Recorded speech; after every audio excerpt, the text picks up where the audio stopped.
In Zaynah McBryde of Life University, she's ranked #1 in the NAIA, and Katie Lange from Grand Valley State, now NCAA. These two national champions, something's got to give, and make no mistake about it, NAIA versus NCAA, that rivalry is real. Yeah, I love it. What I love most about women's college wrestling is its freestyle, my favorite style of wrestling. Both these wrestlers were unscored upon en route to their national titles. McBryde, a senior from Buffalo, New York. She's in the black and green of Life University. Life University in Marietta, Georgia, right outside of Atlanta. First meeting between these two. Katie Lange from Grand Valley State. That's in Allendale, Michigan. She's from Sternberg, Minnesota, wrestled at Martin County West. Of course, in freestyle wrestling, 2 3-minute periods. And an attention called on Katie Lange. Next one, she'll go on the clock. What are you always looking for, Jordan, the first 30 to 60 seconds in a freestyle match? Yeah, Shane, you're trying to control center. I think that's the biggest part of being a freestyle wrestler is managing your position in the center, maybe firing off an attack or two, trying not to put yourself in a precarious position while still asserting dominance. In the eyes of the referee, that gives you the benefit of the doubt and usually gets your opponent called for passivity first. Zaynah McBryde darted in on a single leg. Good defense from Katie Lange, hip defense. And we stay 0-0, 60 seconds in as we wrestle here at 138 pounds. Nice shot there by Katie Lange. Her best opportunity, JB. Yeah, and she's deep on that single leg. She's going to look to get her head up to the opposite hip. And great defense by McBryde here. Look at the flexibility with the splits and the single leg defense. And if you're Lange, you need to continue to elevate the feet off of the mat. Great job, great finish. She gets the takedown, 2-0 as Katie Lange strikes midway through this first period. Katie Lange, two-time national champion. She won a title in 2023, then at Augsburg. And then last season for Grand Valley State, she was 20-0, 7 falls, 11 techs, a 45-second pin. She is 63-7 in her career, and a good start as she leads it 2-0. And did a great job with just a traditional sweep single. McBryde gave great defense, but she was able to build up and get to the cutback and finish for the 2-point takedown. Looking for another takedown, looking to beat that shoulder for the go behind. And another takedown makes it 4-0. What's impressed you most here with Katie Lange early? Well, just diversity of attacks. First attack was a sweep single, and her second score came from a counter offense. Just a simple head defense, head block, run corner. She's looked good this far. Life University has done a phenomenal job in building that program. Ashley Flavin, the head coach. Both the men and the women. You ever been to Life University? I have not. They do a great job with the fans. Devin Gomez on the publicity and media side. Great job promoting that program. Wrestling is important there. I believe they call it the Eagle's Nest. It's a good environment. I believe it's right outside of Atlanta, It Georgia is, in as well. Marietta. It's a beautiful location. I'm sure they get a lot more sun than we do here in New Jersey. Inside of 30 seconds, 2 takedowns for Katie Lange. A 1-versus-1 battle here at 138 pounds, the first of 15. The NWCA All-Star Classic. That crisp fall air November 1st means one thing for us wrestling fans. It is college wrestling season. Short time, final seconds in this first period. The first 3 minutes is in the book. Lange leads it 4-0. If you are McBryde, what's the discussion in the quarter to get back in this match? Well, she's got to be a little more strategic in this second period. I think, you know, it looks like Lange's got a little bit of a size advantage. She looks big, strong, long. But if I'm McBryde, I'm going to continue to chip away at this lead. You don't have to go and get it all at once. Push out here, you know, a takedown there. But more so, it's just trying to wear her down. More fakes, more control ties, and trying to get her underneath you. You don't want to shoot on someone that's significantly taller. It's going to be hard to gain leverage. So I would say snap, go behinds, and try to utilize her speed and strength. There is Jake Short, the head coach at Grand Valley State. In his second season, he came over from Augsburg, wrestled at the University of Minnesota.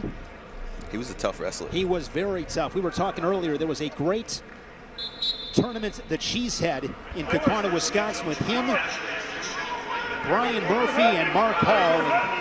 Jake Short was the last man standing. Quick shot off the whistle here, but great hit defense there from McBryde. For sure. Now, if you're McBryde here, instead of reaching over top to grab hamstring, I would prefer if you would get hands onto the hips or knees to progress Lange, or stop Lange from progressing forward. She's having a difficult time. It fires off the double leg. Look again, the counter offense. Gets to the corner, runs it down. And that will be a push out. So now it is 5-0. Against really good wrestlers, so critical to have a good setup. You dive on in, you're really susceptible to the go behind. Yeah, and at this point, she's got to take risks, Shane. She's got to go out there and take chances, try to get to the legs, try to put some points on the board. Lange just doing a really good job of defending. She's like a dog on a bone when she gets that front headlock position. Big snaps, runs corner, uses her length, and it's just really physical here. Working that front headlock, now looking to chase down the corner. Head in the side, looking for her third takedown. She continues to run her feet and scores 2 more. And Katie Lange has been impressive. Now 7-0 lead inside of 2 minutes. But one thing, and this is my favorite thing about freestyle wrestling, Jordan, you are never safe. I mean, 7-0 lead if this is folk style. You're probably in pretty good shape. Not safe, but safer than what you are in freestyle of 7-0. For sure, you can score points in bunches in freestyle. And McBryde right in on the single leg. Again, Lange using her length. Look at her grabbing onto the ankle over top of McBryde. And McBryde is having a really hard time. She doesn't have the leverage. She can't get underneath. And Lange's so long that her feet are still planted into the mat. She's going to use that counter offense again. When she gets to the corner, she drives her feet and utilizes that power very well. Keeping McBryde on her shoe tops after those shots. 1:20 remaining here in this match. It has been a clinic for Katie Lange, who is now a point away from a tech fall. She leads at 9-0. Working on a high gut wrench. Looking for the gut. She gets it. And she gets the 2 on the gut wrench.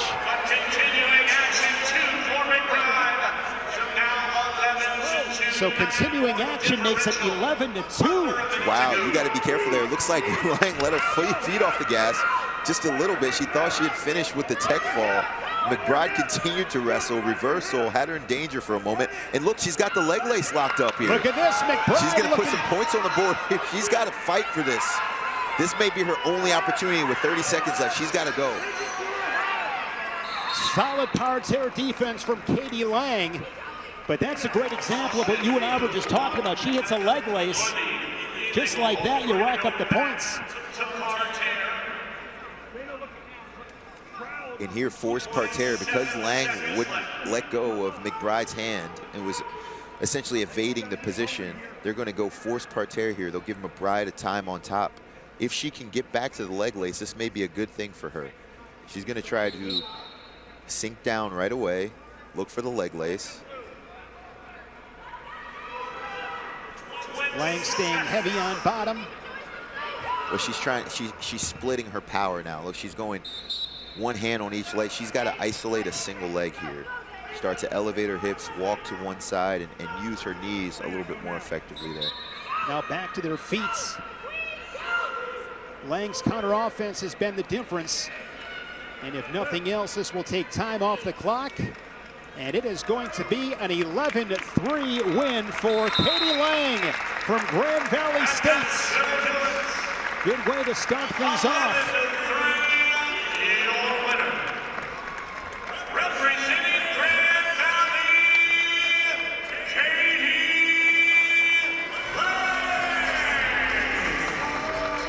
Lange's tough.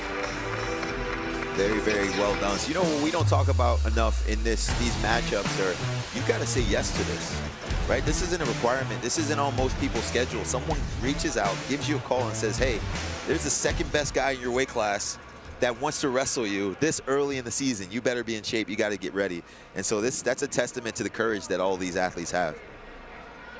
William Penn University in Oskaloosa, Iowa. These two train about an hour and a half apart, but they are meeting tonight in Piscataway. Reese Larramendy, a junior from Iowa. Nice sweep single. Good shot here, looking to score inside the first 15 seconds, and she's got the takedown 2-0. And she got that foot off of the mat quickly. You want to avoid the scramble when you get to a single leg. You immediately get to your feet.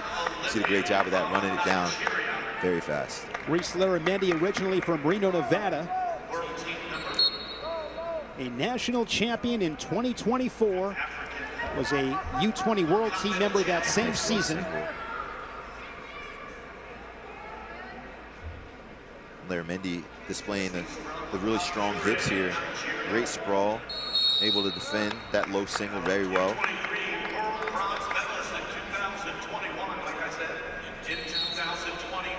Iowa, the team champions the last 2 years in the NCWWC, now the NCAA. First NCAA tournament coming up this season. Iowa, the first Division I Power 5 school to add women's wrestling. Hope to see more follow. 60 seconds in, quick start from Kolawole. Leading it 2-0, just 15 seconds in.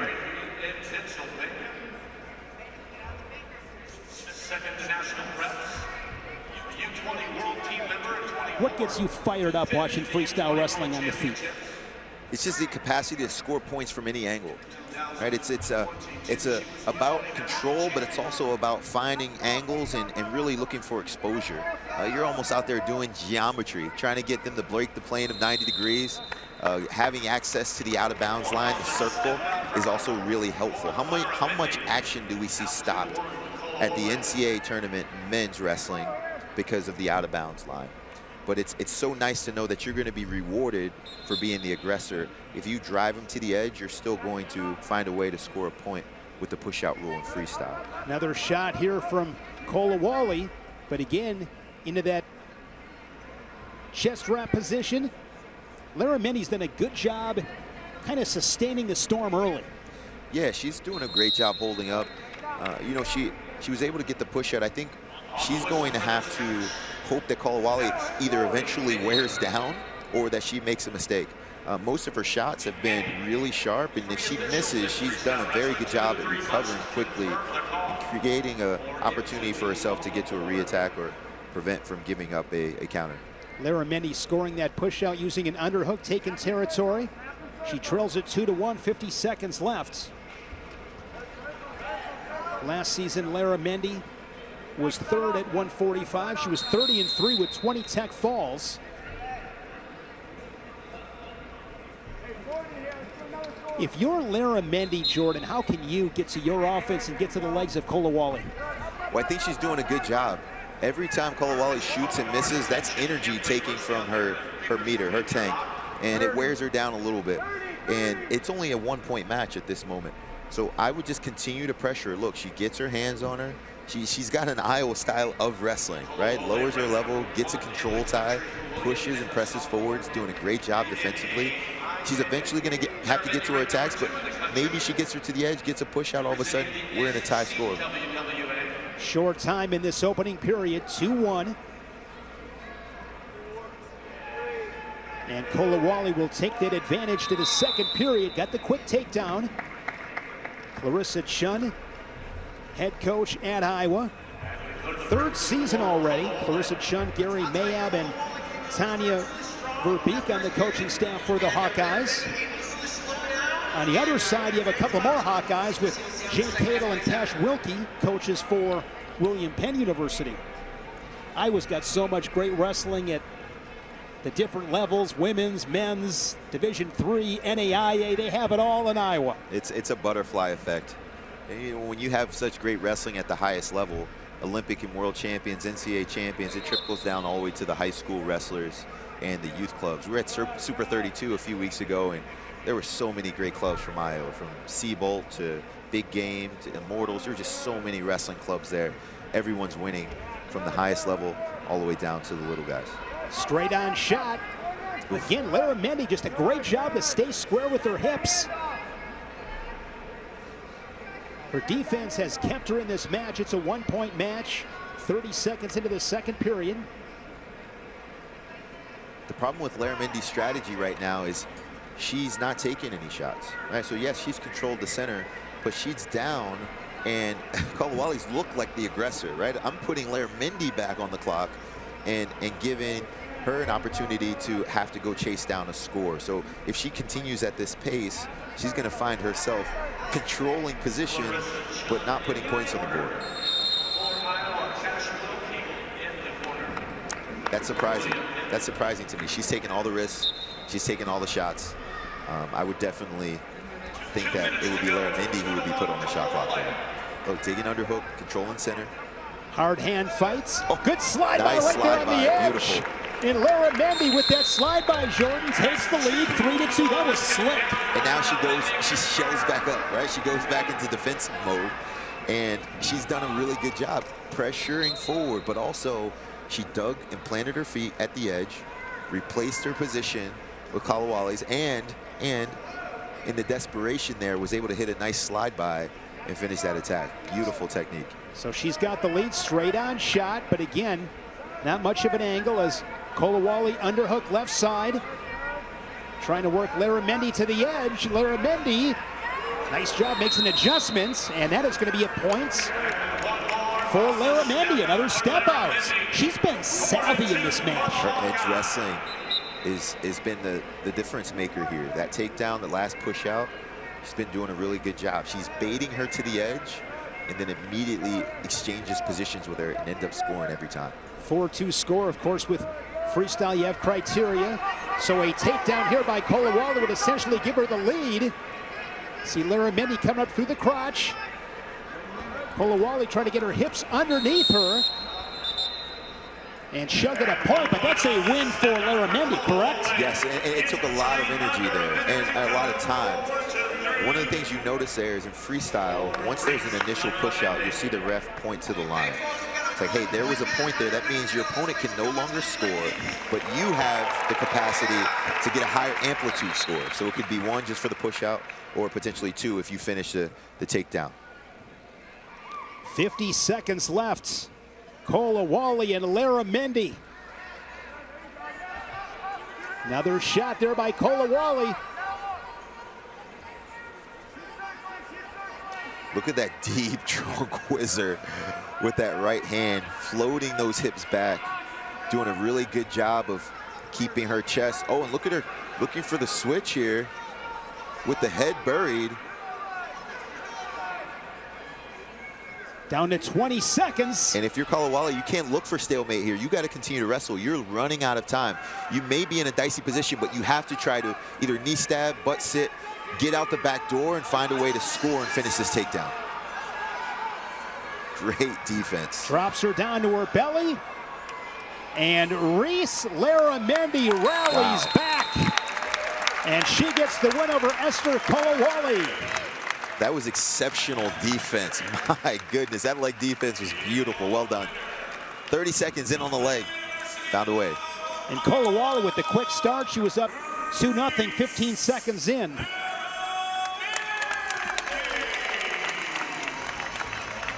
Reese Larramendy takes an impressive victory back to Iowa City. 160, McBryde is ranked #1. Bellamere is ranked #1 also. At 145 pounds, you talk about courage. Bellamere has taken this match up at 160. Who wouldn't? Just to give yourself an opportunity to be on the stage, to be recognized. You know, her dad's a legendary UFC fighter. She was grown up tough, watching her dad compete at the biggest stage in front of the biggest crowds, and she's got that toughness and that willingness here. But if I'm a lady and someone calls me and asks me, hey, you want to compete at the rack in front of a large crowd to amplify not only yourself but your college and women's wrestling, I'm saying absolutely. And with these two, Jordan, McBryde pinned Mir at the 2022 Soldier Salutes. That's when Mir was at Iowa. And then Mir pinned McBryde at the 2023 Soldier Salute. So these guys, third meeting, they've each pinned each other one time. You know, what I love about women's wrestling is it's the fastest growing sport in the entire country. But these girls look like they've been wrestling since birth, right? They've put in a ton of work. They've really refined their skills, and they've done it at such a high level for so long that they've promoted the sport at the highest level and have made it really intriguing for a number of young ladies to come out and join. It's really cool. Mir in 2024 was 5th then for Iowa. Last year a runner-up for North Central. Lost to Macy Kilty. Well, that makes sense. Macy Kilty was at Iowa. Yes. And I'm like, why would you leave Iowa? You've got the biggest, most beautiful wrestling room in all of college wrestling. You've got the history and the tradition there. You get to wrestle like Carver Hawkeye, but you got the best wrestler in the entire country at your weight class. Wrestletown, USA, Jordan. But as a runner-up at North Central, still a great accomplishment. And there is a step-out point for McBryde. Mentioned she lost to Macy Kilty. She beat Reese Larramendy in the semis to make that championship final. Last season, 22-3, 11 falls and 8 techs for Bellamere. Originally from Las Vegas, Nevada, wrestled at Centennial High School. 1-0 score, 115. Tell you who does a phenomenal job covering women's wrestling is Kyle Klingman. Enjoy his work on Flow Wrestling. He is such a phenomenal ambassador. His professionalism, he's as good as it gets. You know Kyle? I do. And he was a long-time employee at Win Magazine. Yes. And so we spent a lot of time together. But, you know, wrestling survival is tied to the success of women's wrestling. You know, for a long time, men's wrestling was struggling in order to amplify its voice and to cross over and transition into mainstream. And when women's wrestling was added, it just added an extra element of grace and beauty, but also fierceness and toughness. Nice single, switching off to the double there. Great technique by Mir. Phenomenal counterattack there from Bellamere, who has her first lead of the match. She leads it 2-1. Down to 25 seconds. She's down working a leg lace. She'll get about 10-15 seconds to work in that parterre position before they are brought back up to their feet. What's the most important thing in parterre defense? Ooh, that's a great question. Feel. I would say feel. You know, you want to start to recognize where your opponent's going to go, and you want to try to beat them there. If you allow them to get to a tight lace or a strong gut lock, you're going to be in trouble. All right, so it's you're unable to wait and then anticipate where they're going next. You have to just make a decision and expect that you'll beat them there. First period comes to a close, 2-1 score. Shane Sparks, Jordan Burroughs. Here, Matt side of the NWCA All-Star Classic. Thanks for tuning in tonight. The pre-show as well with Christian Piles and JD Rader. Flow Wrestling live on the road here in New Jersey. Before you know it, Jordan, it'll be mid-March. We'll be in Cleveland. I can't wait. These years go so fast. But you know, we want to stress the importance of, we hear a March. It's all about March. But then we get upset with the wrestlers when they sit out dual meets and when they don't stress the importance of the events that are happening now. I want to see the best guys be committed to wrestling all the time just because they love it and not because it's conducive to helping them become national champions at the end of the season. I learned this from you a long time ago.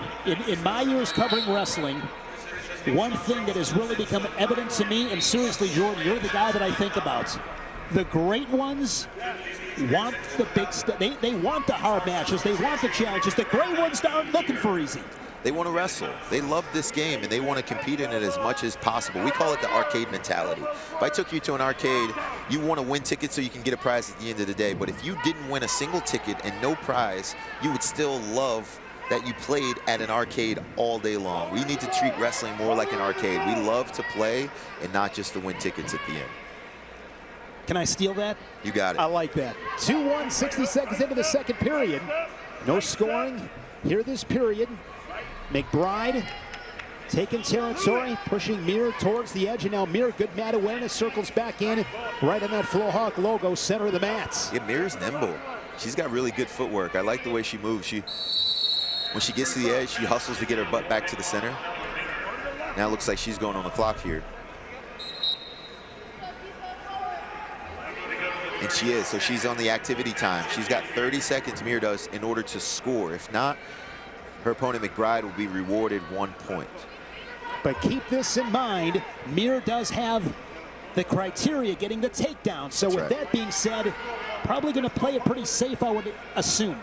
Yeah, absolutely. And so this is a 30-second just time run for both of these athletes. We're going to see it go to 2-2, and now it shifts because McBryde was going to need a takedown no matter what. But now a push out alone could win it for her. 2-2 score. McBryde and Mir. McBryde ranked number 1 at 160 in the NAIA. Mir ranked number 1 at 145 in the NCAA. 1 minute left, tied 2-2. One of our college assistant coaches, his name was Tony Ursuline, he's now the head coach at the University of Purdue. He would always tell us, hey, go now, don't wait. You may not get an opportunity late. Go now, go try to score and deal with the fatigue and the stress later. Most guys want to wait till there's 15, 20 seconds and then go sprint because they can see the finish line. But if you go now, it's stressful for your opponent, but it also gives you the capacity to have more opportunities to score. Down to 40 seconds, and what a job Coach Ursuline has done at Purdue. Another national finalist last March in Joey Blaze. I believe he's bumping up to 165 this season. Inside of a half a minute. Oh, nice throw by, gets to the single leg. Oh, and look at Mir, does a great job circling back to the center. And then a counterattack. Now she's got a leg. And if nothing else, this is going to take time off as she holds on to that left ankle. Shane, there was so much wisdom there. Most people would have just slid out of bounds and run the risk of potentially trying to just give up a grounded there. She was wise enough to circle her butt back to the center, back in on the single leg, and ends the match there. That was crazy wrestling IQ right there. So Bella Mir with that first period takedown, that was the difference. She wins it 2-2.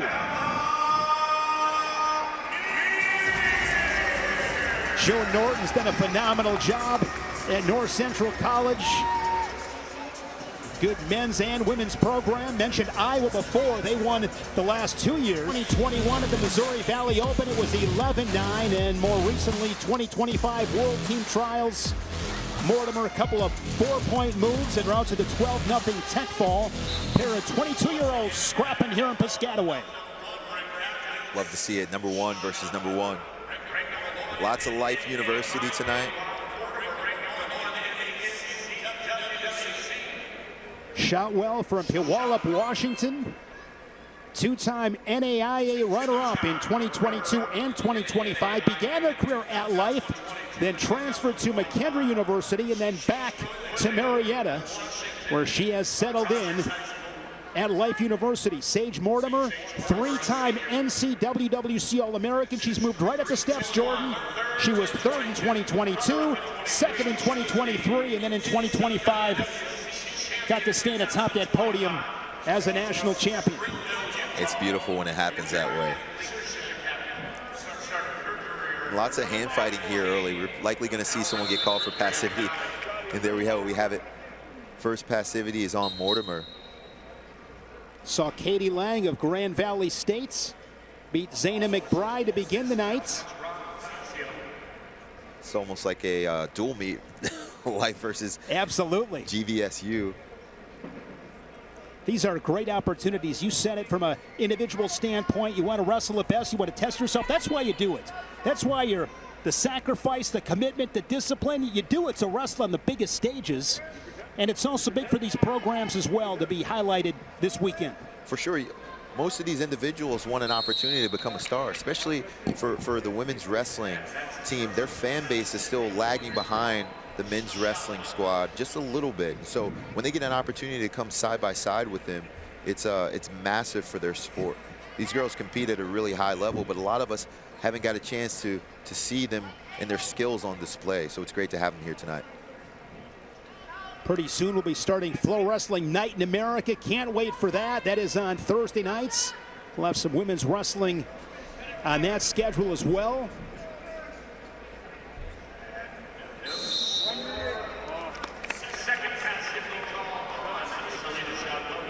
Second passivity call on Shotwell, who is now on the 30-second activity clock.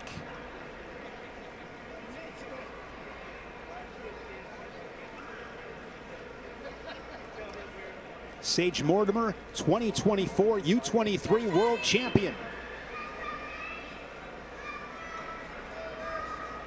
10 seconds remaining on the shot clock. Nice shot there from Mortimer. Elbow pass to the high crotch. She's got to work on getting her head big. Look at how she leverages her hips, butt high, head down. Mortimer on the board as Shotwell unable to score in the 30 seconds.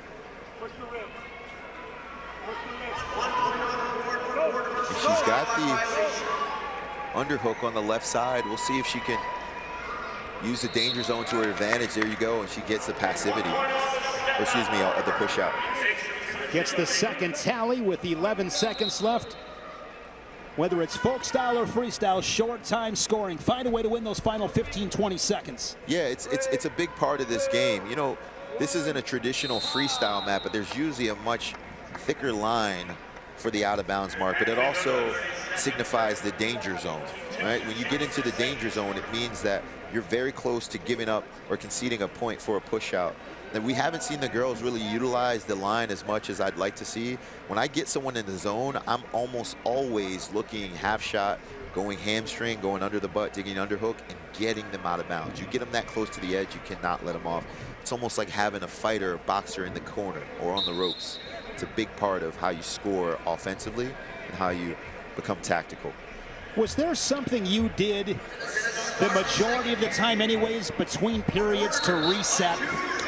Yeah, you know, one of the things is I just wanted to display mental toughness. There would be a few times where I'd look over at the corner of my opponent and see if they were drinking water. And if they were drinking water, I wouldn't drink water.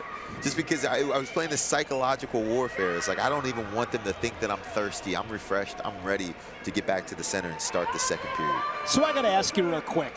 What were you telling yourself when you go down to the socks and turn into Superman? That was just my mental reset. More so than anything. So a lot of people thought that was it started a sequence, and it did, because it gave me an opportunity to take the long walk back to the center. I would fix my socks because I wanted to take that mental reset so I could get ready to go out and sprint. But more so, I didn't like my socks being ruffled.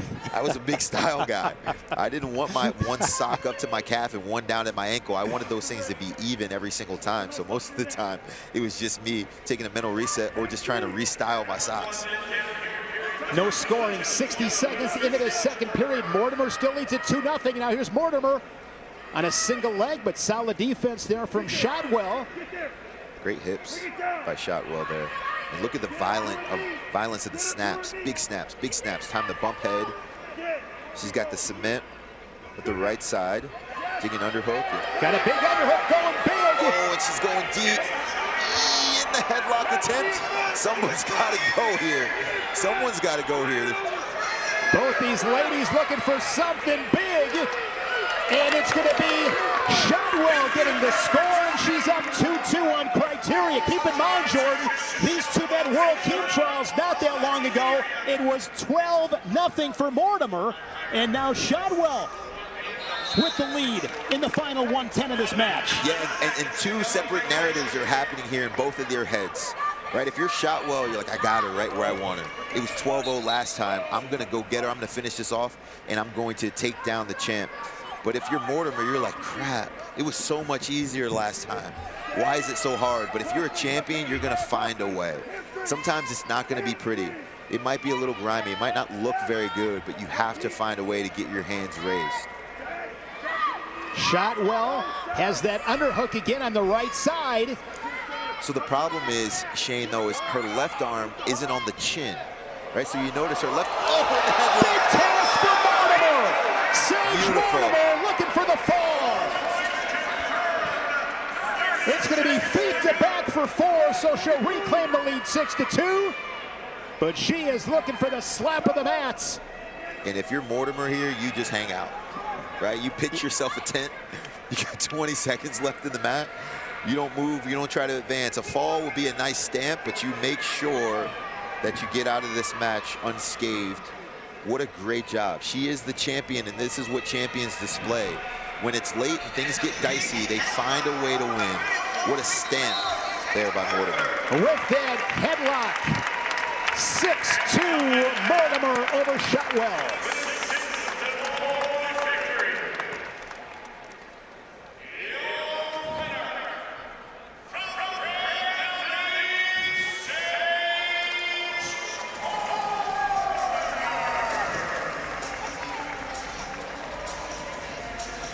opportunity. What a cool opportunity for these two guys. Yeah, what a great opportunity. You know what I would love is to see the winner of this match later on in the night get an opportunity to take on a Division I wrestler at their weight class. You know, there was a time where if you won your NCAA tournament at a Division II or Division III level, you got an automatic ticket or a bid to the Division I NCAA tournament. What you often found was those guys could compete at the highest level. Nice single leg here for Samuel. Good opportunity, 20 seconds in, looking to finish, and he's able to cover the hips and score the 3 takedown. Of course, now to folk style rules. Mark Samuel, a senior, he's originally from Wilmington, North Carolina. He beat Sean Conway of the University of Chicago 9-3 last March in Rhode Island to claim the Division III national title. He was 28-4. And that Division III national tournament, you ever been to one of those? I have not. You have got to get to a Division III national tournament. It is chaos, fireworks, and more chaos, Jordan, 8 minutes into the tournament. There's nothing like it. I love it. And look at this high half ride by Samuel here.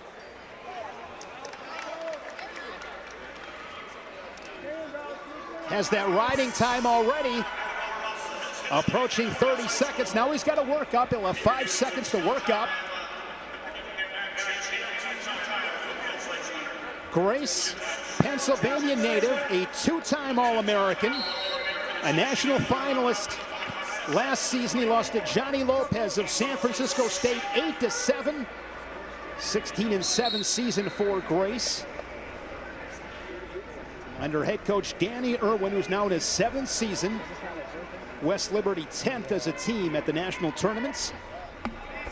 Now there's shots. This time better defense from Grace. And I'm sure, Jordan, you wrestling in Division I, when you wrestled Division II, Division III NAIA guys, I mean, those guys got up for D1 guys. Yeah, absolutely. I got an opportunity to wrestle them on a few occasions. Some opens earlier in the year. Midlands was often a time where we get a chance to see some of the higher level guys from those positions. And you know what I notice is that a lot of people think that it's just a talent thing. It's not necessarily talent. There's a lot of different factors that influence why someone would choose to go to a Division II or Division III wrestling program. But what I've also seen is that these guys are very talented, work extremely hard, very disciplined, have had successful high school careers, and could compete at the highest level with the right circumstances. It is tough to win matches in Division II and Division III. Phenomenal wrestlers. You look at the accolades many times.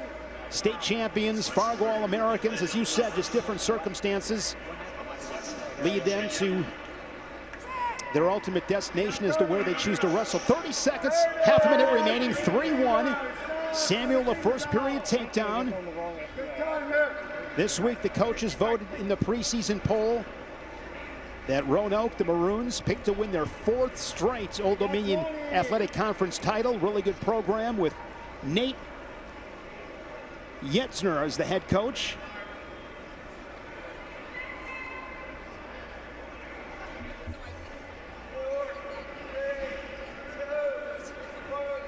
Final seconds, and the first period is in the book.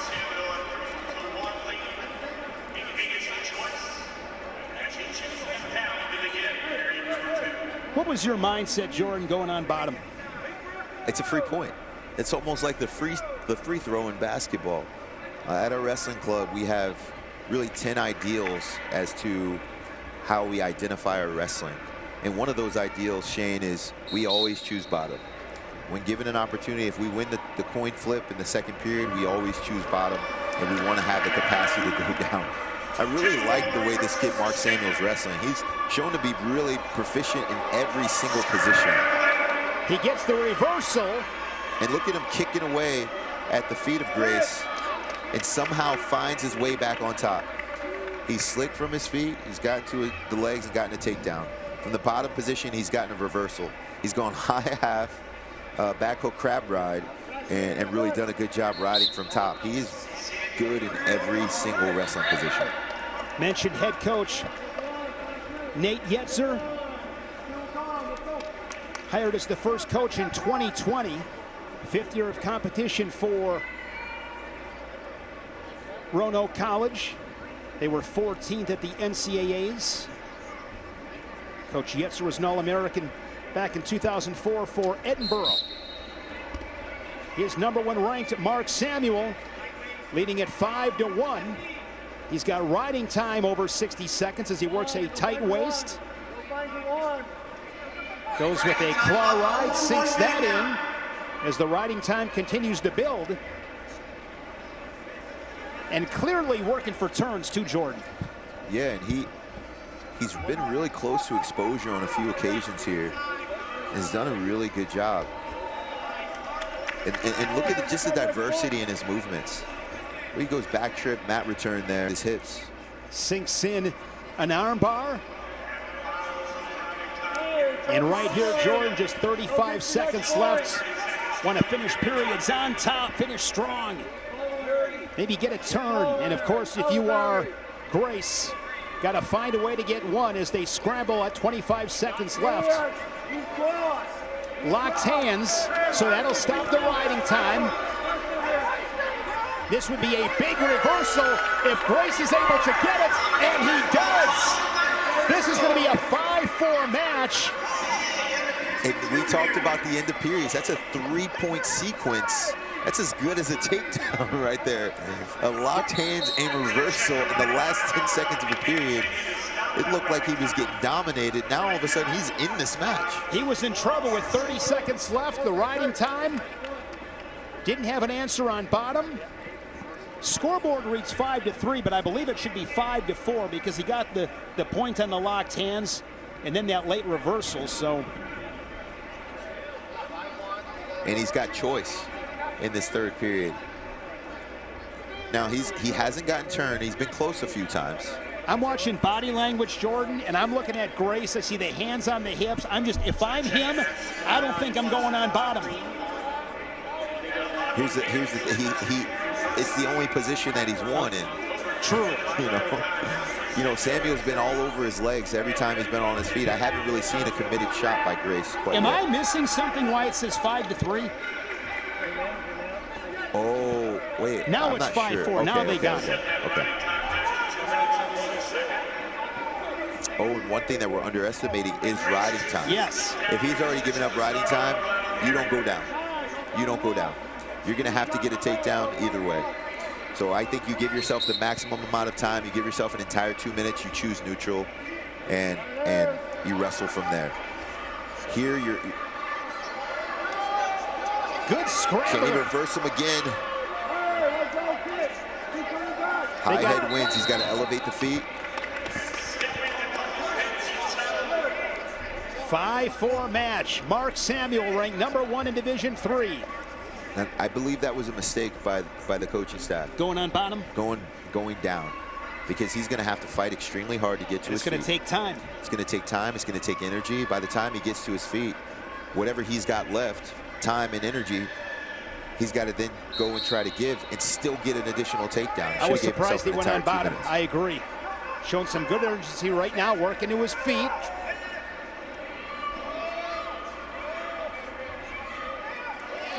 And this time Samuel will cut him, so it's 5-5.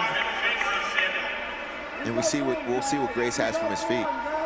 But that riding time is locked up for Mark Samuel. So Samuel has essentially the 6-5 lead. I don't believe anybody's been hit with stalling. Of course, if you are Samuel, circle in. You don't want to back up. You know, so Grace doesn't really strike me as a shooter. You'll notice that he's got a really square stance.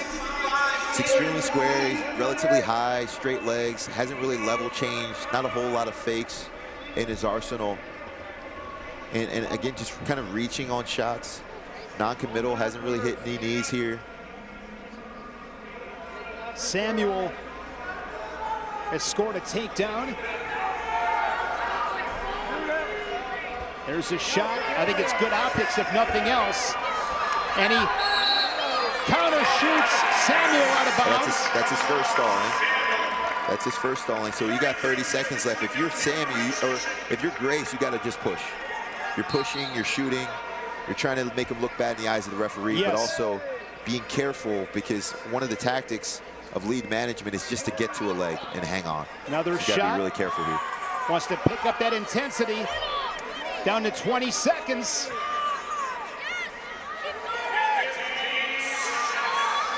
He's got to go. Nice deep shot from Grace, head of the outside. Final seconds. And Khyvon Grace gets the takedown to win it. Man, he looked dead to rights with about 15 seconds left in the second period. We thought he made a mistake calling down for the third, and somehow he still finds a way.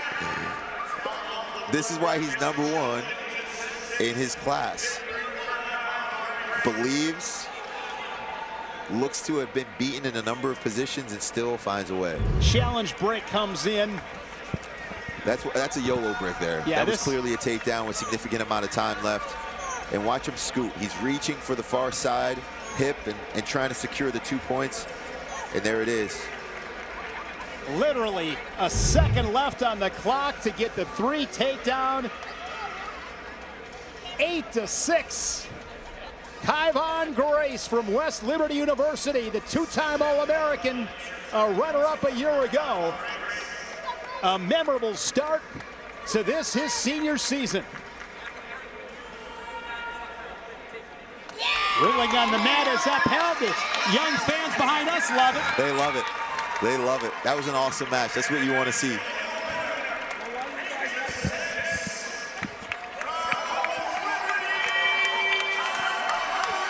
As they say, time on the clock. There is time to score. Couple dance moves. And those wins feel good. Yeah, you want to win those. You want, and you want to earn those, right? It's the different singlets just a year ago. You know, Swiderski at Iowa State, McNeil at North Carolina. These guys are very tough. Both have been on the podium at the NCAA tournament.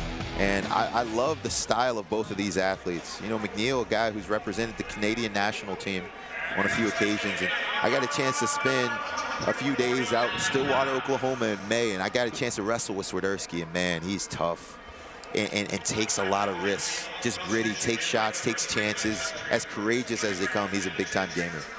Came to Stillwater from Iowa State, where as a sophomore in 2024, he placed 7th at 149. That season, 24 wins, 13 bonus points. Last season, missed it due to injury.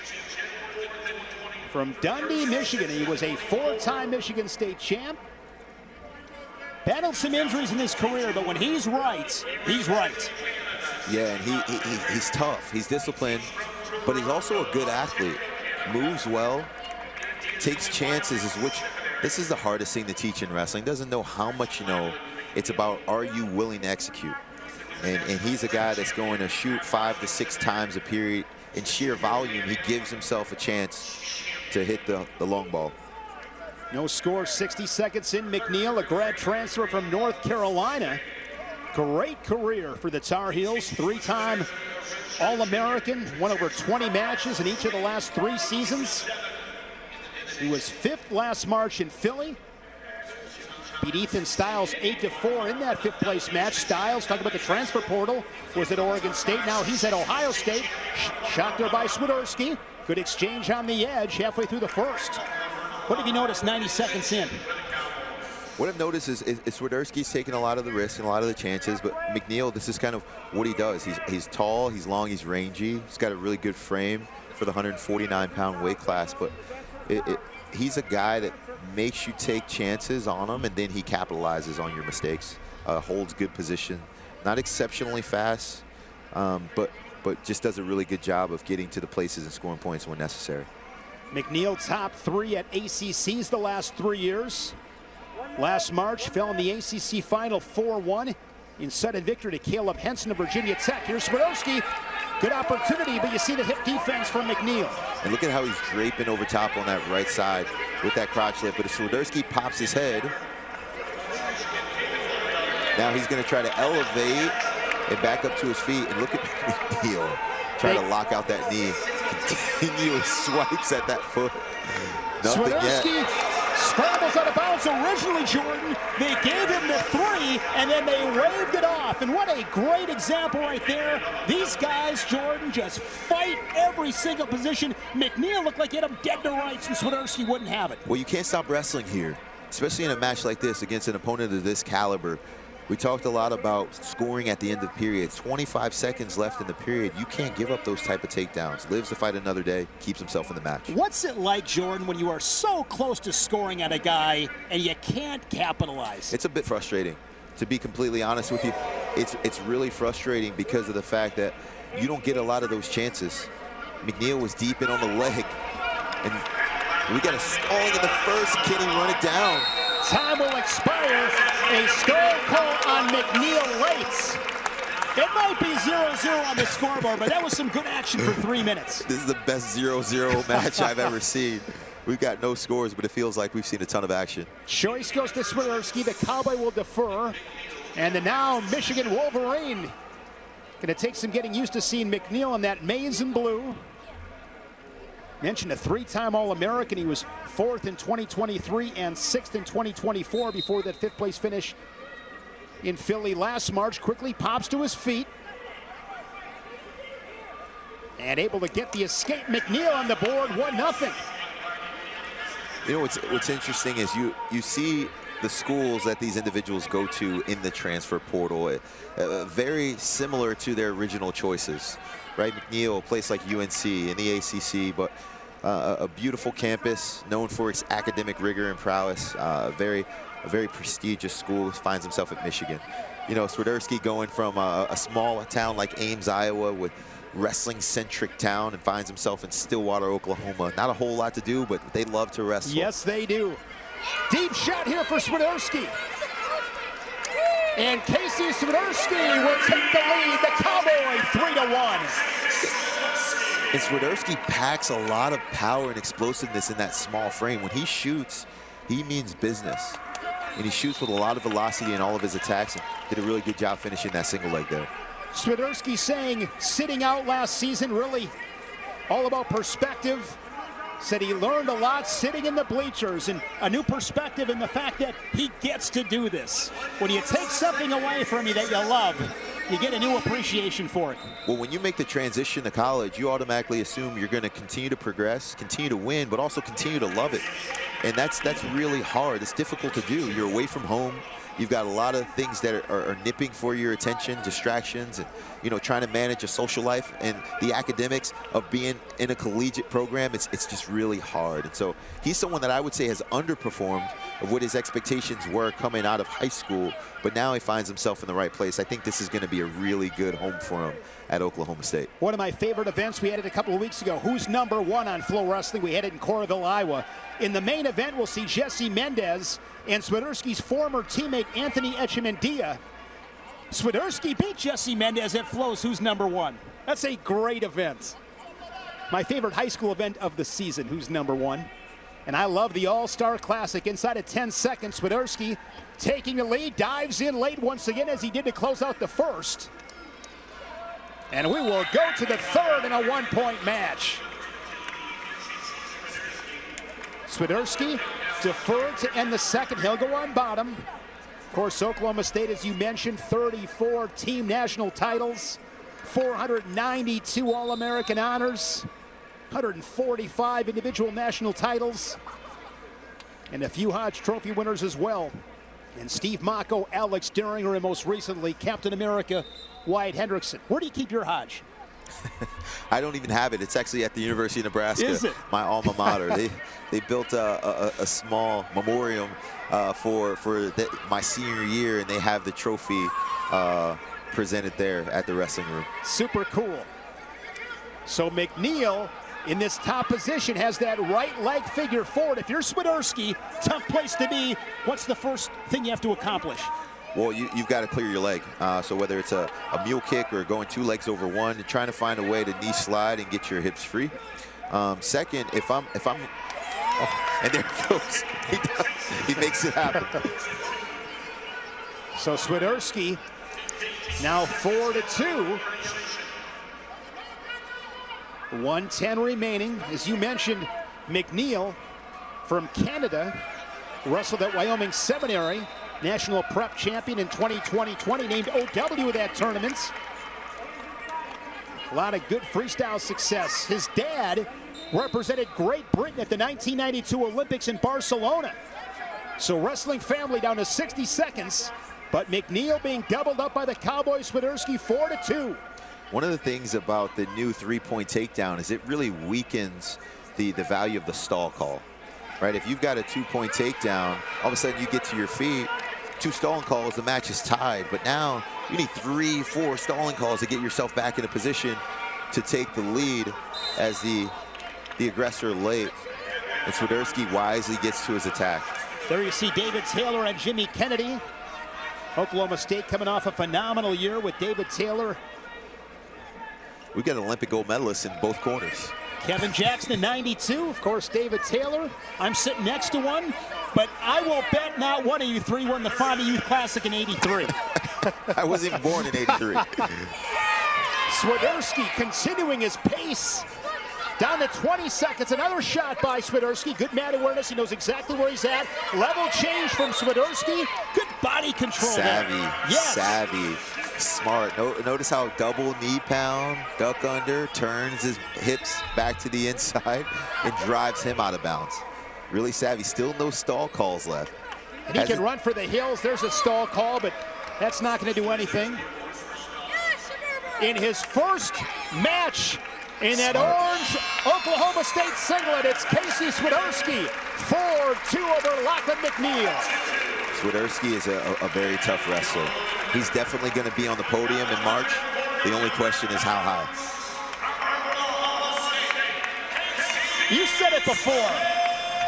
He just fits in Stillwater. He's a wrestler through and through. He loves to wrestle. It's all he wants to do.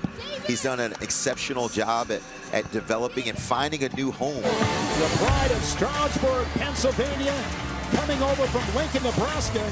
Pinto was a 3-time All-American for Nebraska. Last 2 seasons, he fell in the blood round, transferred here to Piscataway. And you and I were talking to him earlier. He's happy to be here. Yeah, if you look around the arena, you'll see a lot of people with T-shirts on with red letters on the front that say P-I-N-T-O, Pinto. When I saw him this afternoon, I was like, hey, man, you look good in red, except it's the wrong shade. I'm used to seeing you at the University of Nebraska. What I love about Lenny Pinto is he wrestles with extreme power. Like, he is going to throw the kitchen sink at you. He might be. I mean, he is definitely, Jordan, in the debate of being the most exciting wrestler in college, because you said it. He is coming out.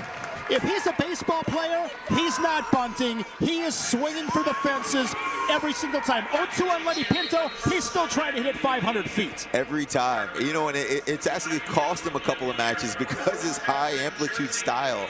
He wears himself out because he wrestles so darn hard. How about the match last year against Patrick Kennedy? He led that match against the Hawkeye 10-1. It was then tied 11-11, and then late he gets a takedown and back points to win 18-11. I mean, that was one of the best matches I've ever seen. It was classic Lenny Pinto. And on top of it, tonight is his debut here at the rack. This is a big moment for him, for his family. All of the pressure about transferring from the second-ranked team in the country, Nebraska, to come back home to be close to Stroudsburg, where he's from, and now he gets to do it at the highest level. Pinto, Big Ten finalist, fell to Levi Haynes last March at Northwestern. Look at that! The move of the night! What did he just do, Jordan? So single leg defense, Metzger into the takedown. He's got such a diverse array of attacks. He can literally hit anything from anywhere. He's as excited as they come. Makes it 6-1 as the Let's Go Lenny chants here in Jersey Mike's. They are going to love him at Rutgers. I mean, this guy is a fan favorite. Yeah, he's going to put butts in the seats because he's one of those guys that, you know, there's some guys in the lineup, you're like, you know, I'm going to go get some popcorn. I got to go use the restroom. He's not that guy. You know, when you come back, it's going to be 1-1 third period.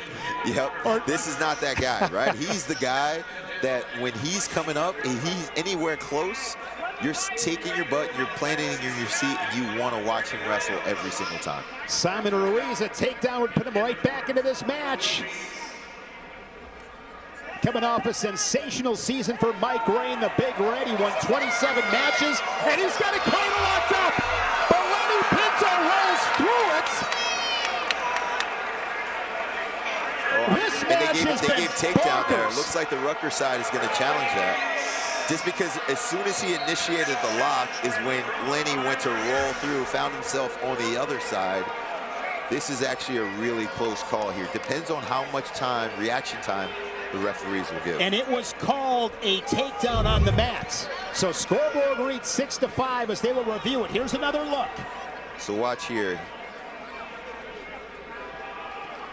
Sits him down to his knees. Now look, he's pressuring against the head. He's gonna look and lock up this cradle here.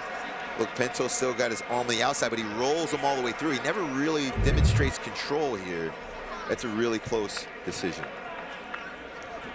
The beauty for, if you're Lenny Pinto, you get to rest. You get to rest. True. The crazy scrambling sequence, you're in a cradle, you get rolled through, you go for a one-point match, you get significant amount of time to rest here. And these two wrestled twice last season.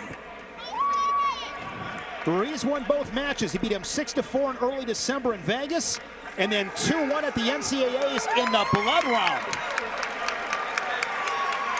No takedown. So no takedown. So they take the 3 off the board, goes down to 6-2. It's still the first period. There's still 1 minute left in the first period here. Ruiz is from Morristown, New Jersey. Ruiz is one of those athletes that he knows how to stay in the fight, right? He's pesky. He's a nuisance. He's really good in every position, but he continues to wrestle and wears down his opponents and extends every sequence until he gives himself an opportunity to score. 1 minute showing in the first period. This will be a tough act to follow. Ruiz wrestled at Del Barton School, a couple times state champion. Another attack there from Pinto. You see Ruiz has the left ankle. And I spent a little bit of time with Ruiz earlier today, and I couldn't believe how tall he was. He's long. He's got very long arms, long frame, and a really good scrambler. You know, Cornell's known for their scrambling ability, from Yanni to Vito to Kyle Dake to Simon Ruiz. And he's going for the Jonesy, trying to find his way all the way through. Final 10 seconds. This is big here. I think Pinto's going to be okay here, JB, hanging onto those ankles for dear life. If he can make it out of this period alive, he gives himself a chance to. Ruiz so close on a couple of occasions to scoring takedowns.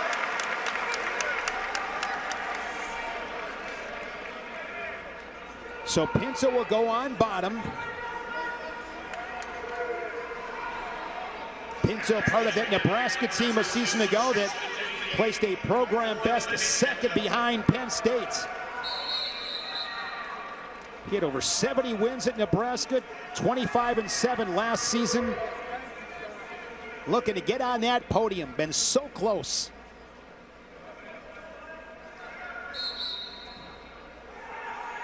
Ruiz, 5th at the national tournament, an All-American, won an Ivy League title. He was the Ivy League Rookie of the Year.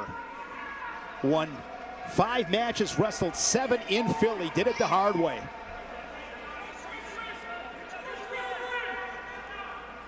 I know you're a big freestyle guy, JD, but you could keep a guy down. Yeah, you know, riding wasn't my specialty, but I would get so many takedowns that I would accumulate riding time 10, 12 seconds at a time. That's the way to do it. And chip away at that riding time. So all of a sudden I look up at the score. I've got 7 takedowns, but I've also got a minute and a half of riding time, which was really beneficial. I tell you what, I would have loved to have 3-point takedowns in my time. There were a lot of matches that I couldn't finish by tech fall, and I ended up getting a major with those 3 points. I wish we could retroactively go back, give me a bunch more techs. Think of all the time the fans would have missed out on, though, Jordan.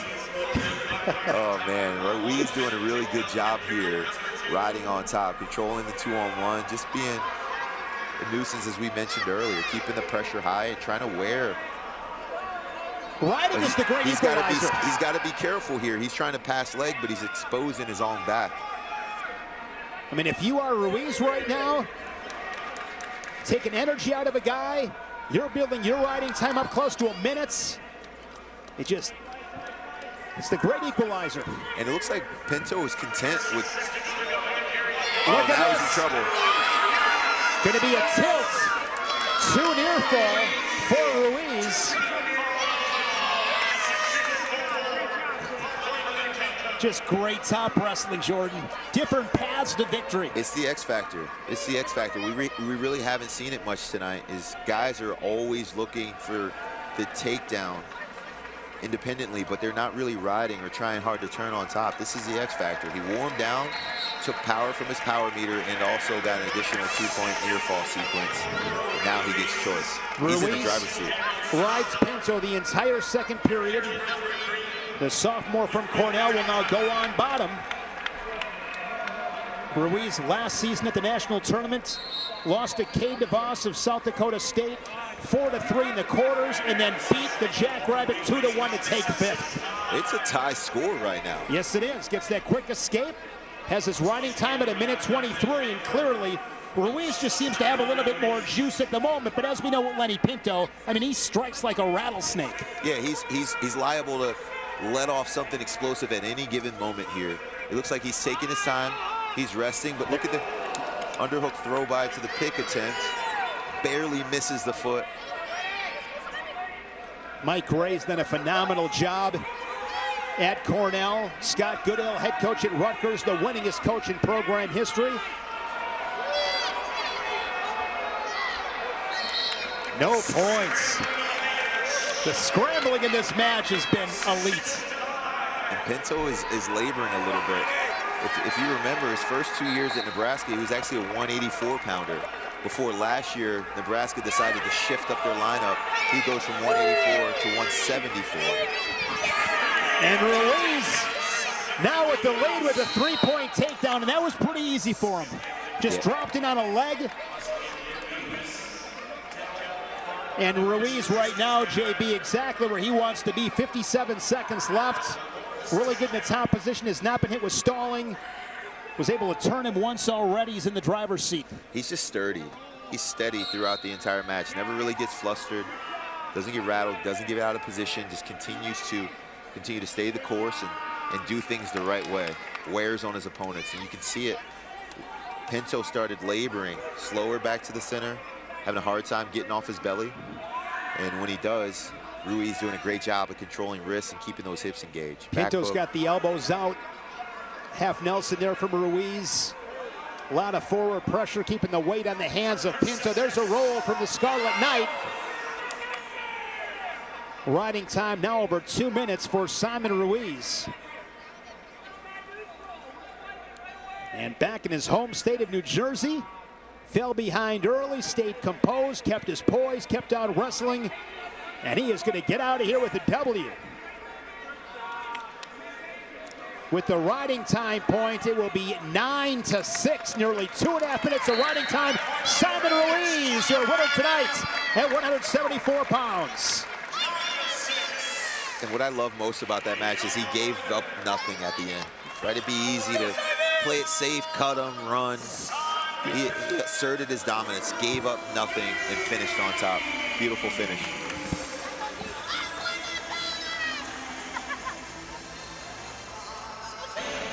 These two Mets, twice last season, or twice in their careers rather, 2024 NCAAs, 13-5 Little with the major decision, and then last year at the NCAAs, 8-0 Novak with the major decision. Any day, any match. You could wrestle these guys 100 times, and I'm sure all 100 matches would be different with different scores. It's the beauty of wrestling. Stephen Little, a redshirt junior, 2-time All-American for the Trojans, looking for another 20-win season. He wrestled at this event last year. 2-1 win over Zach Bronigal. And Stephen Little from Sturgis, Kentucky, Union County High School. He was a 4-time finalist Three-time champ. We're going to see Jackson Smith later on. He's from Georgia. Stephen Little from Kentucky. Great to see some of those states pumping out some talent. Yeah, for sure. One for the little guys, both of these programs. I mean, we're talking Little Rock, Arkansas, and Larramendy, Wyoming. Here, right outside of New York City, in New Jersey, wrestling at the All-Star match. These coaches have done a great job. Mark Branch, Coach Erzman, phenomenal job. Multiple All-Americans from both of these guys, and really just showing that you can do a whole lot with a little. Mark Branch, hard to believe in his 18th season at Wyoming, over 150 dual meet wins. He's the winningest coach in program history. They were 12-6 last season. Another top 25 finish last March. 8 top 25 finishes at the NCAAs for Coach Mark Branch. A lot of success in the Western Wrestling Conference before joining the Big 12. Hard to believe they've been in the Big 12 for about a decade already. No score. Just over 1 minute in, it is Novak and Little. Ooh, nice double leg.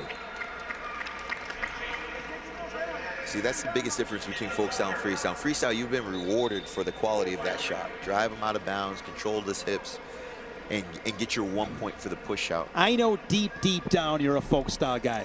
Just come correct. I do love folk style. As we run our kids club, All I See is Gold Academy, I'm constantly trying to figure out the nuance of folk style. So much different than freestyle. So much more control. So many little elements and tricks that lend themselves to the style. So it's such a beautiful thing. I really enjoy folk style wrestling quite a bit. 1:10 remaining. Again, this was the 5th place match at the national tournament, won by Novak last March in Philadelphia. And Little able to get behind, but he's out of real estate. No points. He was close. Very close. That's like the tiptoe in football. Yes. All right, you're catching that sideline ball and you're trying to keep the guy in and maintain balance and posture. It's really difficult to do. Great defense by Novak there.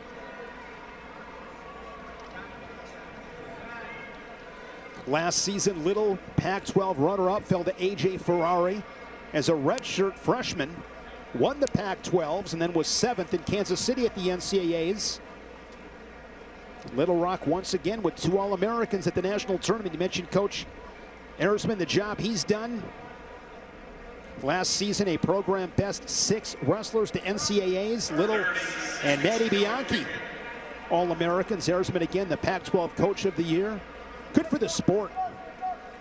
Short time in this first period. Novak working that 2-on-1. Little clears the tie.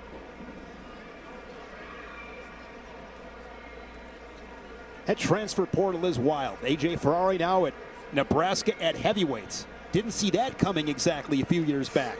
Yeah, I'm really happy for the Huskers. That's a monumental pickup. Those guys are in the driver's seat to go and find a way to win another trophy this year. But when I was in college, going to 3 different schools was unheard of.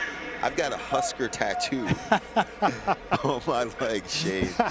When you chose a school, you stuck with a school, but it was also a very different time financially. Yes. I was making $700 a month. I think I got a hunch, JB, that if there was NIL, I think you might have done okay. I might have made some money. I tell you what, if I came off of that national championship season and got offered some of the money that these guys are getting offered now at this time as a 20-year-old, I might have said yes.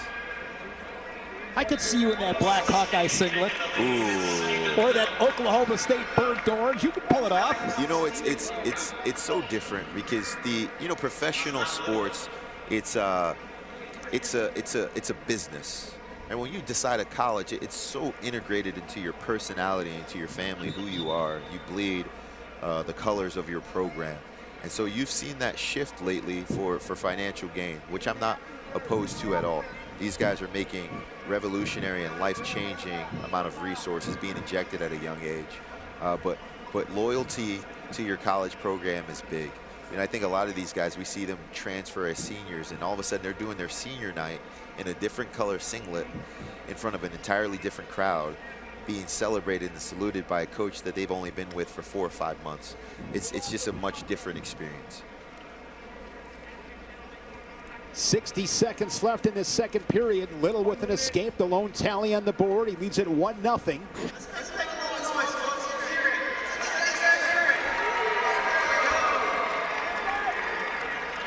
Joey Novak, Minnesota native. 4-time state place winner, won a state title as a senior. Last year, 16-1 in duels. And he is a true junior. You don't see that often, Shane. You see a guy exhaust all of his eligibility without any sort of red shirt, medical, Olympic, you know, a normal red shirt. That's pretty impressive to see him go and just wrestle straight up. Had a great run at the national tournaments. He was a 15 seed, second highest seed to place top 5. The first ever Cowboy to record 4 bonus point wins in an NCAA tournament run as the second period comes to a close. He lost in the second round, Jordan, to Stephen Buchanan. He beat Michael Beard in the blood round. He beat Stephen Little for 5th. And he took down AJ Ferrari. What a run. So he got beat by 2 national champs. Great run. And what I like about that, and we're using Wyoming as an example, can use it at Little Rock as well. You can win at these places, no question. 100%. You know, the only difference between these big programs and little programs is the facilities that you train in. Almost everything is relatively similar. Mark Branch was an NCAA champion himself at Oklahoma State for the Cowboys. And so, you know, Neil Ersman wrestled at Oklahoma State. All right, so both of these guys have championship pedigree. They understand what it's like to compete at the highest level for extraordinary coaches. And this is why you're seeing them build successful programs in these small towns. Riding time and on factor inside of 90 seconds here in regulation. Each guy with an escape.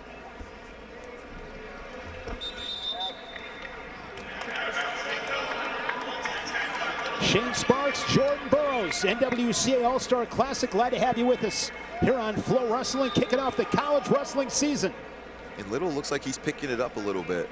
He's been taking some risks. A couple of shots there on the edge, drove Novak out of bounds.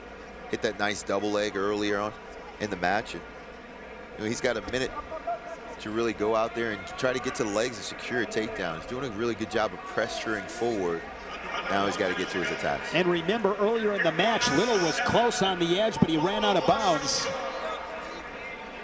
Little moving forward, taking some territory. Guys forehead to forehead, heavy with the hands, collar ties. Not a whole lot of movement, Jordan, below the knees with the feet. Yeah, and these guys are big, right? Once you hit a 184 pounds, typically the athleticism goes down just a little bit, and these guys start to stand a little bit more upright, a lot more hand fighting, and you're seeing that displayed this evening. What I know, though, is Stephen Little is a shooter, but it's hard to shoot against someone who's continuously going backwards. Good counterattack there from Stephen Little as he timed it well. 13 seconds left. 1-1 match.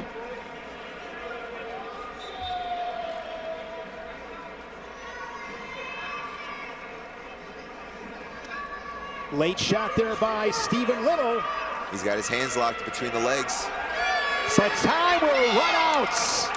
And we are going to set a victory. Well, Novak's going to have to find a way. I'm not sure if he's competing for a counter or maybe to go into this double overtime ride-out period. But Little's been taking all the risks. He just hasn't been able to close the deal and finish. So 2 minutes on the clock in this sudden victory. Half shot there from the Cowboy. Another attack right into the head hands defense of Little. Again, both guys just heavy on the head. You see an opening for either one of these guys? Not quite. Novak's taking, looking to rebuild knee pal, try to repenetrate. Novak's taking some risks now. He's starting to progress forward, right? We're starting to see Little now be the guy who's going backwards. He's resetting, but all of his shots are going downward. He's losing all of his power into the mat. Straight on shots, no angles. There's a slide by from Little. This is like one of those practices where you're an hour and 45 minutes in. The mat is slippery. Both of you guys take your shirts off at this point, and it's one of those moments where you're just trying to find a way to get the next takedown. You know, you throw your technique to the wind, and it's just like, hey, figure it out. Try to find a way to get to a leg. Stall call on Little. It was a barrage of attacks from Novak, none threatening, but got him a stall call on Little. I'm surprised by that. Little's doing pretty much everything the whole match. In the 1 20-second sequence, he decides not to shoot. He gets penalized for it. And I believe blood time now. Look at Coach Neal. He's going to have a word with that referee. He's going to check on his guy, but he's also having a word with the official. You see the blood streaming from Stephen Little. 43 seconds, 1-1. How excited are you, Jordan, about the National Duels $1 million purse mid-November in Tulsa? Wrestling's needed this for a long time. We needed dual meets to be more important. They need to be imperative to the structure of how we manage our season. And we want to see the best guys wrestle each other. The only thing that can make it better is Penn State would throw their name in the hat. That's what I'm hoping for. But I do think it's got all of the best teams. Cornell, Oklahoma State, Iowa, Nebraska. There's going to be so many extraordinary matchups there. I can't wait to see it. I'm going to be glued to my television the entire weekend. And, you know, with NIL being so important, that $200,000 first prize is massive. You've already got the best team. Now how about another $200,000 to go and find some more recruits or to take care of the guys you already have in your lineup? And they just added some more money to the purse with some different incentives. I mean, it's awesome. I can't wait for this. I mean, this was always for me, Jordan. Give me the magic wand and let me make one change to college wrestling. It was all about the national duels, and that'll be mid-November. Every single match, with the exception of that final, will be live here on Flow Wrestling. I'm going to be in like this red zone coverage, which I can't wait for, going all over the floor, getting the great matches. And you said it before, wrestling just really needed this. We had to have it. We had to have it. Yeah, it's huge. It's pivotal for the sport, especially right now. We've got a lot of eyes on this sport. And the resources that are being invested into the sport are at an all-time high. And what I want to see more than anything is wrestlers willing to put it on the line early. The decision lies with the coaches. Do you want to put your guys in high-risk situations, but also high reward for the greater good of the sport? Most of us aren't that good to get that opportunity, right? That's the reality of it. Here we go, Stephen Little. A takedown here would win it. Novak creates a scramble, but Stephen Little. Nothing yet, nothing yet. No points with 20 seconds, able to pop his head. And he's now able to turn back into Novak. Oh, and Novak. Wow. Coming out the back door. Look at this, final 10 seconds. Shane, I think that's a takedown. That's a takedown. Yet. He's got the leg split. That's a takedown. In comes the challenge brick from Wyoming, and I have to agree with Jordan. Looked like control to me. He's behind the hips. He's between both legs. He's got Little on a shoulder blade. And what a great scramble that ensued to even arrive at that position. But watch him pass leg and elevate his head here. Up through the back door. He's going to... And this is where things get really dicey, but look at him find a way here between both legs.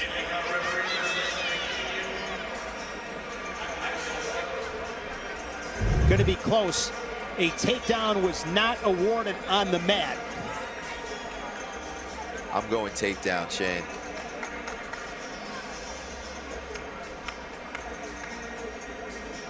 Looked like Little had him again. And that's been the story of the match, is he's been so close to finishing, but Novak is just, he won't go away. He won't go away. He just gritty. He keeps finding a way, extends the sequence, gets himself out of bounds, finds a way out of the scramble, finds himself on top, and he may have just got the final checkmate move here in this overtime period. Way to stay in the fight.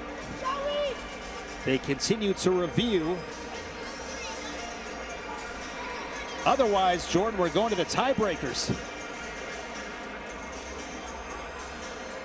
NWCA All-Star Classic presented by Nike Wrestling. Here on this Saturday night inside Jersey Mike's Arena. Really? There was an illegal headlock, and that is how this match is going to end. Oh my goodness. Hey, that wasn't in my deck of cards. There is a legal headlock. I need to see the replay there, Shane. So Joey Novak with an illegal headlock, and that's the difference. Stephen Little gets his arm raised. I've been shocked. I don't even really know what to say. I'd have to go back and take a secondary look at it. And that's the problem with challenging sometimes, Shane, is you find something that you weren't even looking for. Then Seymour from Troy, Pennsylvania. He's a couple-time state champion. And Sheldon Seymour, Jordan, I love this guy's story. He has just stuck with it and stuck with it. Last year made the NCAA championships for the first time as an 8 seed, made the semis, fell to Vincent Robinson 4-2. It was a breakout season, a lot of perseverance. Yeah, and that's what you like to see. This sport teaches character. Not everyone's going to have this linear version of success where they're winning progressively and they get better every single year. You can make improvements and it not be reflected from your results. I'm glad to see he stayed the course and continued to wrestle, and he was rewarded for it last year at the NCAA tournament. I'll tell you what, Pat Santoro in his 18th season has a great group. Talk about a 1-2-3 punch. You got Seymour at 125, Ryan Crookham at 133, and Luke Stanich, an All-American a couple years back at 125. He's up to 141. And a world champion. Yes, and a world champion. What a run that was. And broke that guy. Did some amazing things this summer. Really put the world on notice when he beat Bo Bassett and multiple sets at trials and at the U.S. Open. And then, again, going on to finish on top of the world as a world champion this summer. It's incredible. He's got to be riding high on confidence right now. Ventresca, the returning ACC champion, over 20 wins a season ago. Was 7th in 2023, was the ACC runner-up that same season. Missed most of last season with injury. Or 2 seasons ago, rather. So he'll have another year. Of course, Caleb Henson recently announcing he's redshirting, so he'll be back. Virginia Tech right now, JB. Tony Roby, Jared Frayer, Zach Tonelli, that coaching staff cooking with oil. Yeah, they've done a really good job. And, of course, we know, whoa, look at the angle on that go-behind, but doesn't run body, runs to the foot and ankle, and is able to secure that finish. They've done a great job in Blacksburg. They've got something. Yes, they do. Jared Haught on that coaching staff as well. Ventresca leading it 3-0. Crossface on the edge, keeping those toes in bounds, building that riding time up to 17 seconds. They've got a great culture. They've got great coaching staff. They're in their hip and relatively close to home. Proximity to talent is big in this game. It's really hard to be far west or in these small podunk towns far away from where all of the talent is generated. But these guys have done an awesome job at finding a way to secure the #1 wrestlers. I mean, Aaron Seidel, at one point they had a commitment from Jaden James, and now Melvin Miller and Bo Bassett in the same day. They're finding a way to get the talent, retain it, and then also develop it. Ventresca, really good job in this top position. Figure fouring that right leg, riding time at 40 seconds. Yeah, these two Mets in the 5th place match, it was 11-4 for Ventresca. Tight waist from the Hokie. Now slides in a half Nelson as Seymour trying to work up. Short time, final 15 seconds. This be big for Ventresca. Get that takedown, the ride out, riding time over a minute, and who knows, maybe a turn in the final 10 seconds. And look at how Ventresca's just shifty. He is shifty. He knows all of the leverage points from the top position, right? Like there was a time where he was like, I'm gonna try half. All right, I'm gonna float here on hip. okay, I'm going to post elbow. He even went coffee grinder there late. He knows exactly where to position himself in order to eliminate either one of your posts or to pressure a position that makes it really difficult for you to build back to your base. That was very, very wise wrestling. Hard to believe Tony Roby has been the head coach for 9 seasons already. And has done a phenomenal job there. You know, I'm always a little bit weary when you see an assistant coach just get the role. Yes. Right? They don't open it up nationally. They don't give a lot of other guys or outsiders opportunities to come in and take over the program. They hire internally. And you're like, oh, if this guy was a part of the program, it may be floundering a little bit. Why would you give him an opportunity? But he's proved all of the doubters wrong. He took over after Kevin Dresser's departure and has elevated the program to an exceptional level. Kudos to him. Ventresca adds to his lead with the early escape here in the second period, 4-0. Yeah, Virginia Tech 11th as a team in 2025. Of course, they had Mekhi Lewis, national champion in 2019, the first in program history. Mentioned Caleb Henson, the ACC regular season and tournament champions, Virginia Tech. The ACC, Virginia Tech, NC State, North Carolina, and keep an eye on Stanford.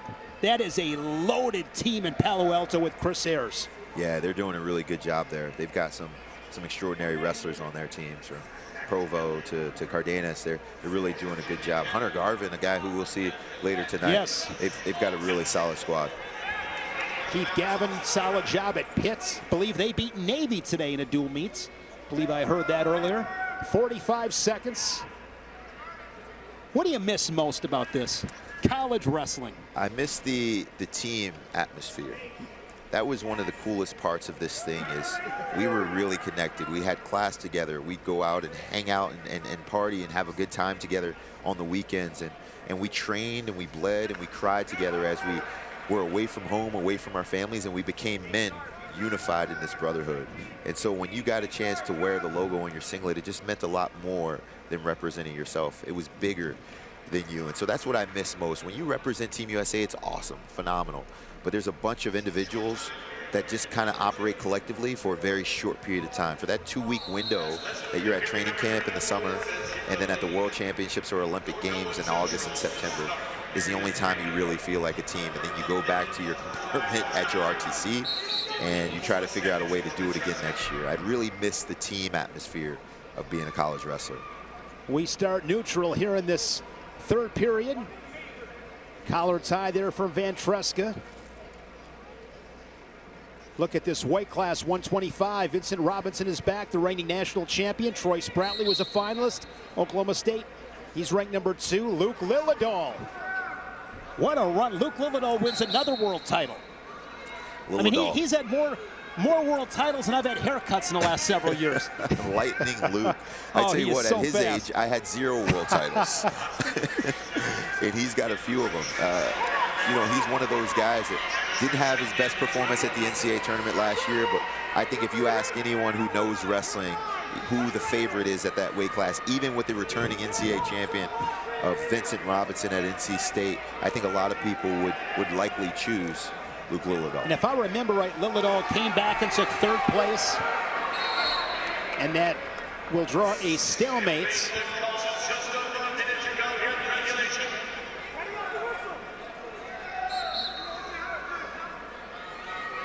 Lehigh won its 39th EIWA title last year. So much history.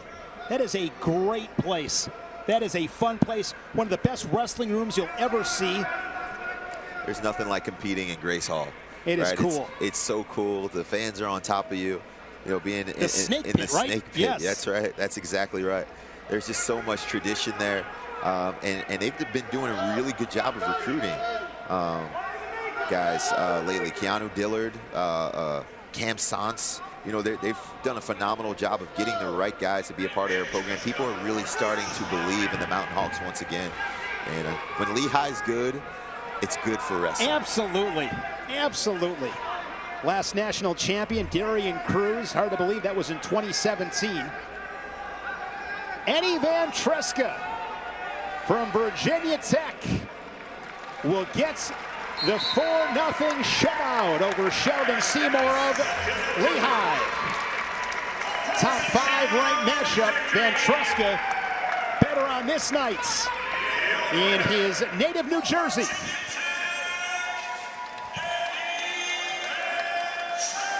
You said it right, Shane. It's tonight. It's tonight. Doesn't mean you're the better wrestler. It's just tonight. Yep. For this 7 minutes that we... But 2 years ago, the Team OW, the Rookie of the Year, most falls with 12. I mean, this guy is must-see. Yeah, he's tough. He's tough. I've watched him wrestle quite a bit since he arrived at Stanford. I just remember that crazy match he had with Meyer Shapiro at the NCAA tournament a couple of years ago when he got out big.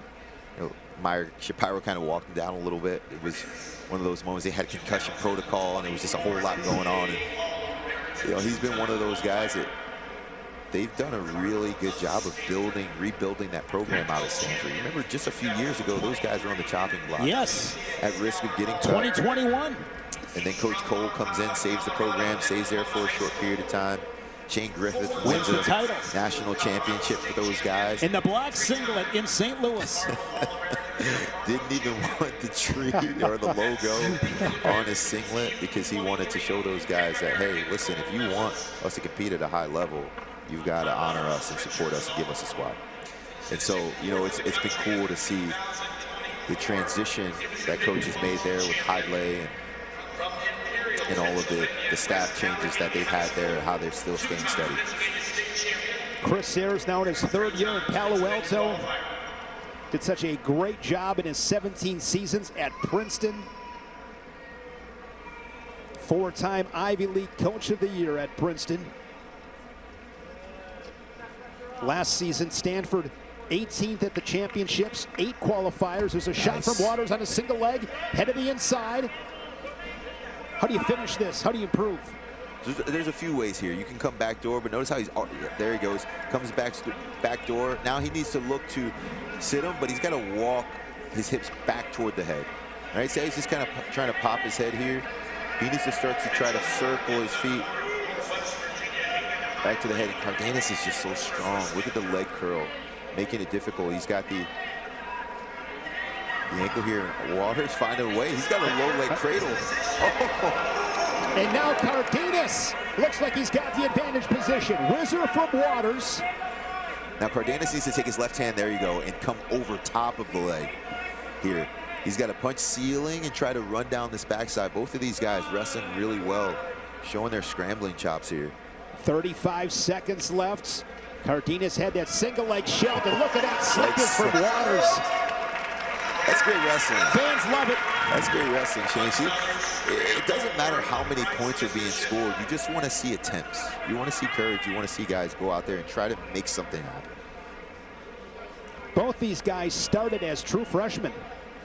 Both conference champions as true freshmen. When Cardenas won his Pac-12 title, 9th freshman in school history to win a conference title. He was 2-2 at the NCAAs, fell in the blood round as a true freshman. And the first period comes to a close. And what's interesting about this matchup is this is 4-5. Right, so this is potentially a quarterfinal at the NCAA tournament on that Saturday, or excuse me, that Friday morning. Great round. Which is an awesome round. Yes, it is. To become an NCAA All-American. These guys are doing that on November 1st. They're wrestling a guy they potentially have to see at the NCAA quarterfinal in such a high-stakes, high-pressure moment. And you said it before, and there are factors that play into this, but it's awesome to see these guys toeing the line, having the courage. It's an opportunity. Cardenas, that left leg slid in. Riding time at 20 seconds. And nice. now out of position, and Waters. Waters is slick. Maybe a reversal, he's got the 2. Waters is slick. You see how he kind of went shoulder slip. There, he came out the back door. Awesome wrestling by Waters. Cardenas, great athlete. Pomona High School, Colorado, 4-time champ, 4-time team champs. He was captain of the soccer team, on the track team. I love that stuff. Multi-sport athletes, Jordan, I love it. Yeah, that's dying, Shane. It is. Unfortunately, I know. You know, I've seen a lot of kids that are specializing in a single sport already at a young age. I don't get it. I played football all the way up to my freshman year. I actually played on the freshman football team at my high school. Running back? I was a running back before deciding to wrestle full time. So I played a little bit of baseball, ran track, played football, and it helped me develop as a great wrestler overall because I was just a great athlete. Yeah. Too many Could of us. you hit a curveball? I could not. I didn't say I was a great batter. I was a great athlete. Don't feel bad. Michael Jordan struggled hitting a curveball. But of course, he hit a few. That's right. That's right. And so, you know, you want to see that more often. And you can just tell some guys are just gifted with physical prowess. Right? If he passes the eye test. He does. Cardenas. He's really strong, stout, great frame, and I could see why he would be successful at all those sports. He just chose wrestling as his vessel. 10 seconds late in this second period.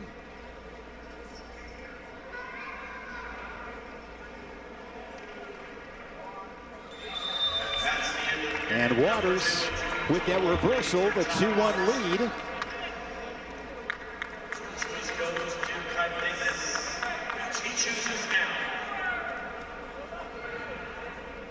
Cardenas to go on bottom. That coaching staff with Chris Sayers, Patrick Bruckey, Sean Gray, Hayden Hidley, who we heard from earlier with Christian. And this is a 2-2 match. And he's out right away. And Tim Flynn, all those great years at Edinburgh, in his 8th season already in Morgantown. Coming off a top 20 finish. They were 18th, 6th in the Big 12. Just another really good coach. Here's Cardenas. To the double. But and it's look at the roll roll through by Waters. Brings his hips back on top. Into the seatbelt again. Waters goes and grabs a leg.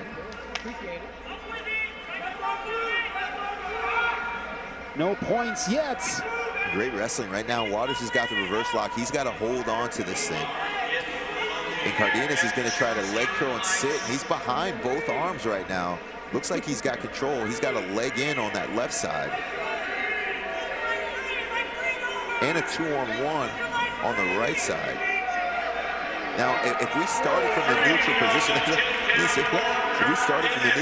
that would surely be a takedown. And they give him the takedown. The challenge break comes in as action stops. You think he had it? Yeah, 100%. Waters didn't have anything. He had the reverse lock, but Cardenas had the leg in. He was behind both arms. Even had a 2-on-1. Thought maybe he'd get near fall almost with a tilt. Yeah, for sure. If they were wrestling from the top position, you wouldn't even consider it a scramble at all. It looked like he was looking for near fall. I think the fact that they started from the neutral position, he gave him a lot more leniency on making the call. But I think surely that was a takedown. So they'll review that. There is Hayden Hidley. What a career he had at NC State. His brother winning a world title. Trent will be on our coverage at the National Duels. You and I doing that final, I believe. Looking forward to that. Yeah, man. This is amazing. Can you handle this heat again? I don't know. Shane, you are the most energetic person I've ever met. And people at home, it's real all the time.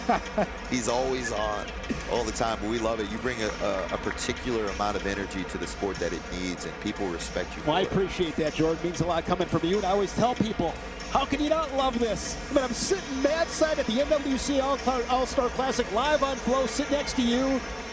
Olympic champ, one of the best people I've met in this sport. I mean, this has been a phenomenal night of wrestling, and you said something before, though, that is so true. It's about the circumstances of the day. You win tonight. What does that mean moving forward? I don't know what it means, but it's you think about winning matches, it's how are your relationships? How was your weight cut? How are your academics? Did you procrastinate because you You did a paper alert. Like, there's so many factors that play in behind the scenes. It gives you bragging rights, but it doesn't give you certainty. You know you still got to work for it. It's not going to be any easier the second time. No takedown. No takedown. So they take the 3 points off the board, and we're back to 2-2.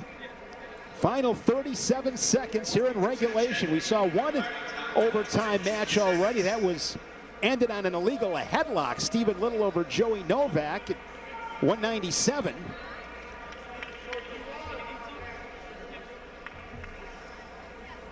What are the kind of things you're telling yourself in these kind of situations? If you're a guy like Cardenas, you feel pretty good. You got the takedown. You worked so hard to get it. Now they take it away. You got to really collect yourself. You're in a tie match. Yeah, you know, I think he's in a position where he wants to win. Right? So whether it's overtime or whether it's this last 30 seconds, he knows he's got to get a takedown in order to win it.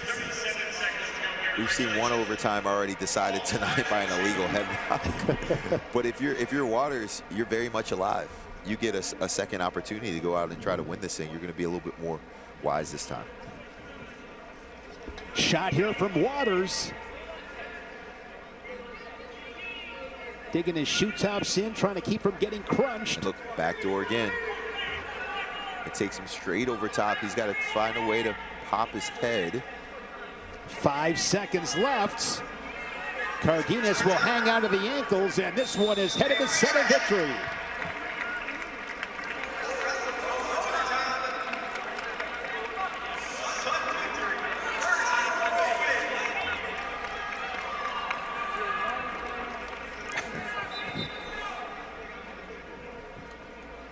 Wrestling is such a unique sport. You don't talk to your opponent at all. Right? Isn't that a wild thing? Think about that, Shane. You walk out, you shake hands, you beat each other up for 7 minutes, you shake hands, and then you go back your separate ways. Yeah, not a whole lot of trash talking. I wouldn't mind a little bit of it. I mean, you want to be respectful and all that stuff, good sportsmanship, but sometimes you can. Waters gets behind, and Cardenas with some magic to keep it 2-2. And West Virginia's got their challenge brick, and that's it. That's the one. Ty Waters is going to win this in sudden victory. What a finish. Waters over Cardenas. Your winner at 157. He's slick. He's slick. I like him a lot, Shane. He's a tough wrestler. Can't wait to see what he does this season. A great sight for Mountaineer fans to see Ty Waters back in that West Virginia singlet.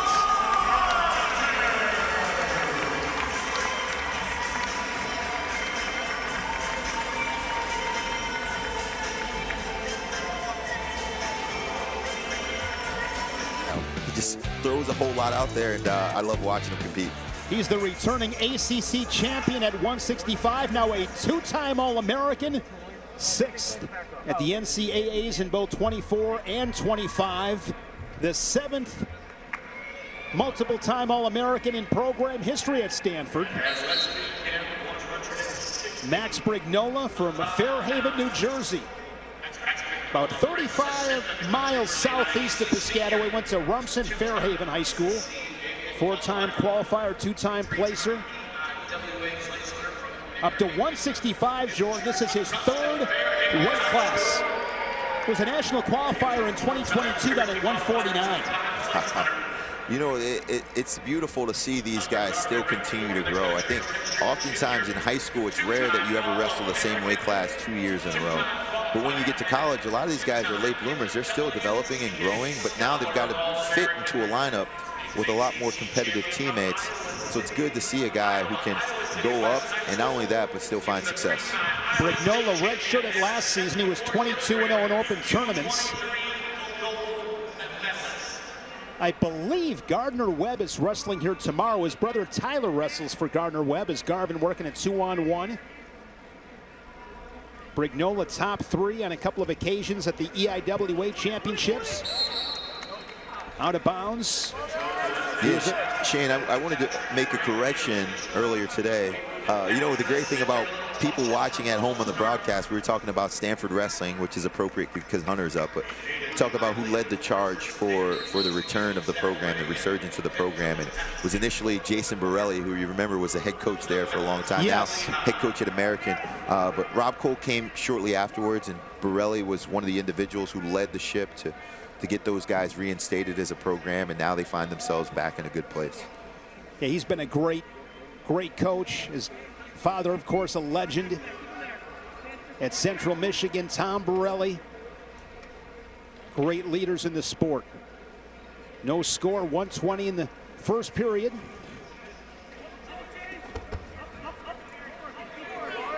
Garvin wrestled in this event last year. He was pinned by Peyton Hall of West Virginia. Another opportunity here tonight.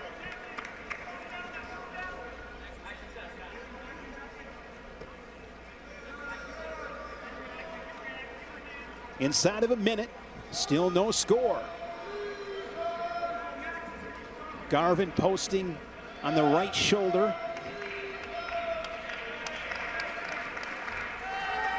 What are the best ways to open somebody up? Heavy clubs, lots of fakes. You know, it's being dynamic and athletic was a big part of my wrestling. I didn't want to tie up at all. I wanted no hands on me at any point during the match, and so I would fake a ton to keep a guy off balance. And it became a daunting task for them to try to time the fake. So even if they thought they were in good position, the fakes set their feet and got them off balance enough where when I finally would send one, they were unable to track it. And that's how I got a lot of scores. Do you have a double leg in your college career that stands out above the rest? For sure, for sure. You know, in the semifinal, my senior year, 2011, I was wrestling Colt Sponseller. From Ohio State. Ohio State, the human highlight reel, and I hit a double leg, and I actually got him up off of the mat. And I used the picture taken from that match for a T-shirt years later, which I probably owe him some royalties from. But it was one of those double legs when you get someone up in the air and a lot of good shots come from it, and you're like, man, that was the one. So safe to say he wakes up 2 or 3 times a year to this day at about 2:30 in the morning and an all-out sweat, having a nightmare. He was a guy that I spent a little bit of time with post-collegiately at the Olympic Training Center. We did a few tours together overseas, so he's someone that I have tremendous respect for. Yeah, he was a really good wrestler for Ohio State. Garvin on the board with an escape here early second period. Of course, at Stanford, high academic standards. Garvin, 2-time NWCA Scholar All-American, All-ACC academic team.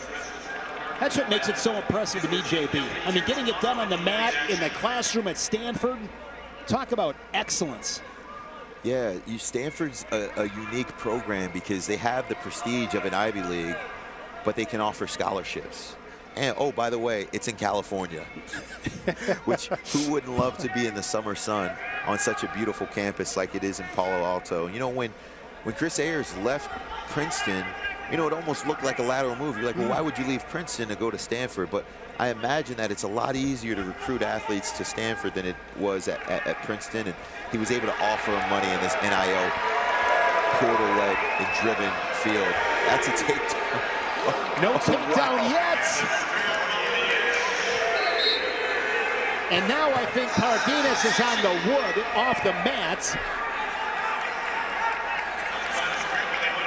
It appeared to me right there, JB, that Garvin was really igniting Brignola in on his legs and looking for something big off of that. And he's standing tall. Watch him. He's kind of floating around, but he's really high, raised up, elevated out of his stance, and he's kind of baiting him in. I think he wants to create action, but skips away from another leg attack for Brignola. Now diving in on a leg. Cardenas with an opportunity. Switching off to a double, and now Brignola drives through. Chest wrap from Cardenas. And if Garvin can find his way out of this position again without giving up a takedown, he's a magician. Oh, foot off the mat. Foot off the mat, and that is going to be believe a stall call, but he'll take that. He'll take that. That's no points. Nothing. As opposed to 3 points. Yes. And a lot of wisdom in that movement there. Just simply taking your foot and putting it on the hardwood instantly stops the action, and you get yourself out of danger. Garvin has dodged some bullets, to say the least. He'll take a 1-0 lead to the third. And Brignola will go on bottom. Two-time national qualifier, as I mentioned, up to 165, his third weight class. A national qualifier at 149 and 157. An escape with Tyets. Works to his feet. And he's got the escape. It's a 1-1. Here we go at 150 to go in the third.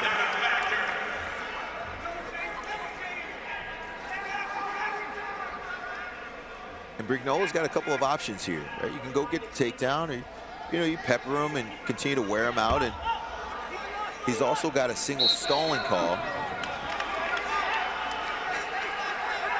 And Garvin looks to be rejuvenated. Brignola quick back to the center. Garvin follows.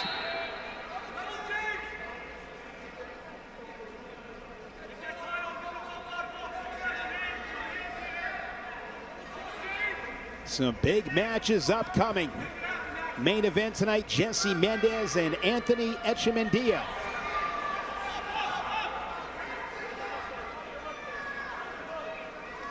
Front headlock here for Nice shot. Garvin on his hips once again. Look at how he shelves the leg here. Shane, he shelves the leg. Now he's got to find some clearance for his head. He needs to either walk his feet back to the right side and gather, or rock and elevate on his head. And maybe put Garvin in neutral danger. And that's what they're checking right now. Garvin is close to neutral danger. He's got to get back to his right side. And a stalemate whistle. Pat Santoro and Zach Ray in the corner for Brignola. Down to 40 seconds.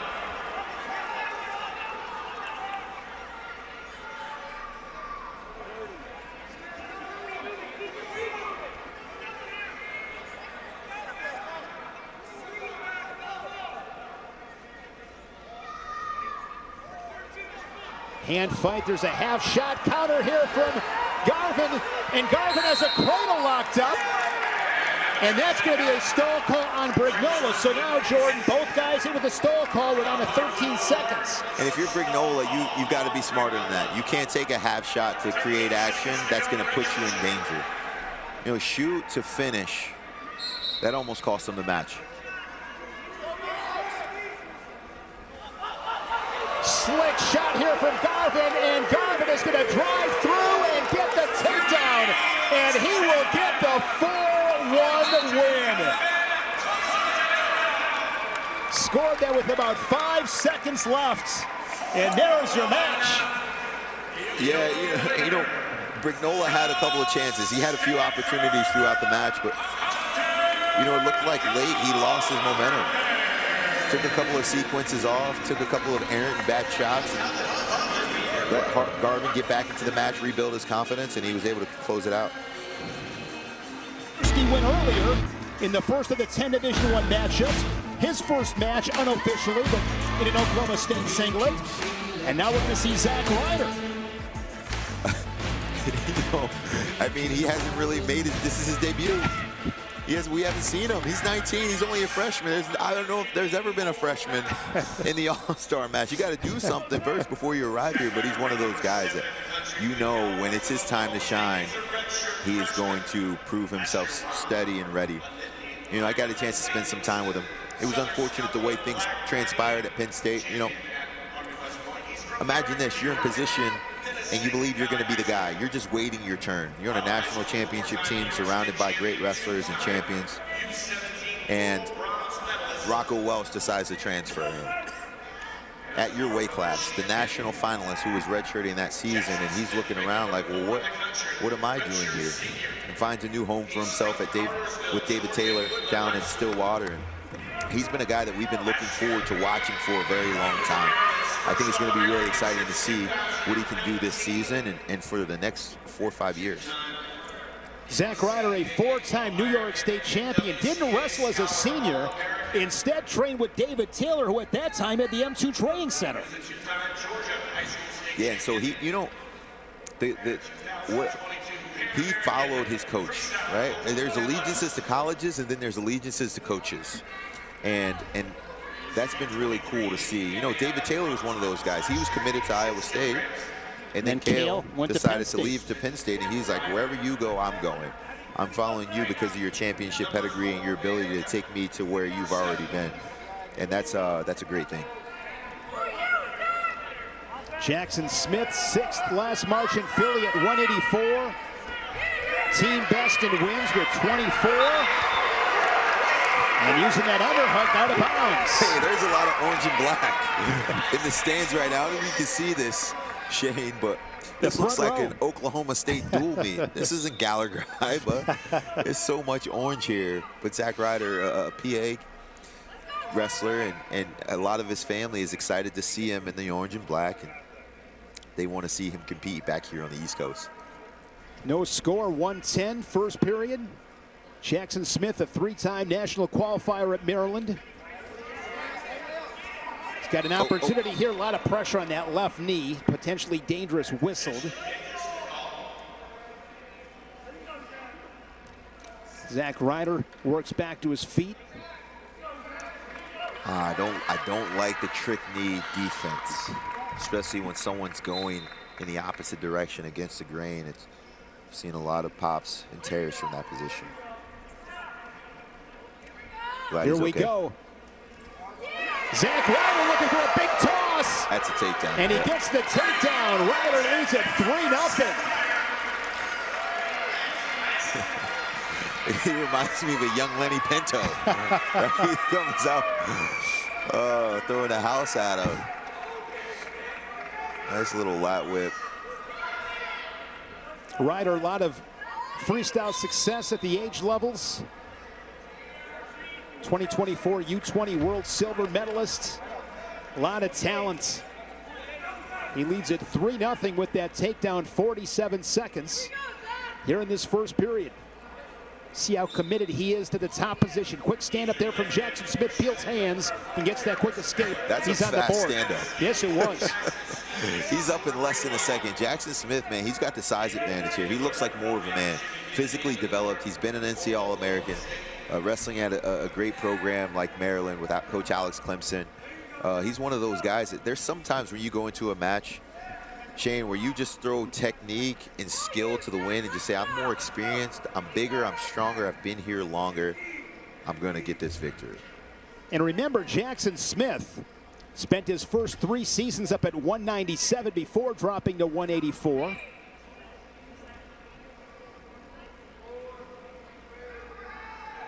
Three times he has placed top 4 at the Big Tens. First period comes to a close. Choice goes to Zach Ryder, and he will go on bottom.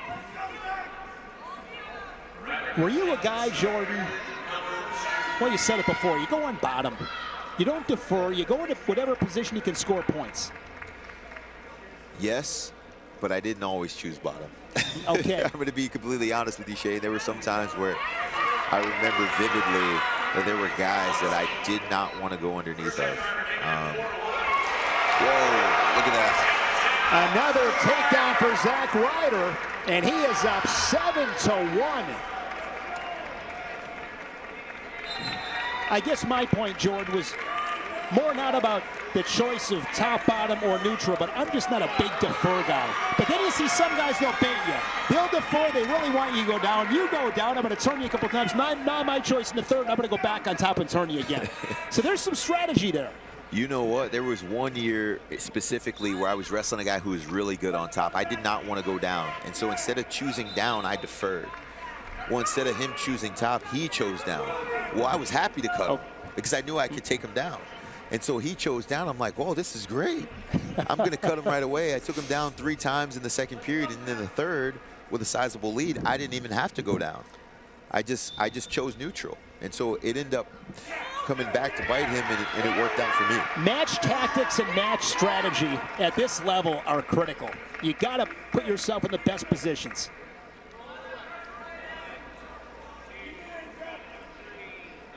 (7-1) for Zach Ryder. Zach Ryder looks strong. Man, he's a powerhouse. He's packing a lot of power in that frame. And, you know, the few times that he's scored, it's been just from explosive movements. Literally over, under pancakes, and finding a way to the takedown. Finds himself up 7-1. There's a caution. Always like that too, Jordan. You got a couple of cautions to give. I mean, why not? Look for that little edge. If you get a caution, it's fine. Get a couple of them. Yeah, I used to take cautions purposely as an opportunity to reset. I would go and I would move, and I would just give myself that another 5 to 10 seconds of clarity to refocus, and that mental reset did wonders for really tough, intense matches. I love talking to guys that have had a ton of success because I learn a lot of stuff. I've never heard that before. Taking cautions intentionally just to reset mentally. 100%.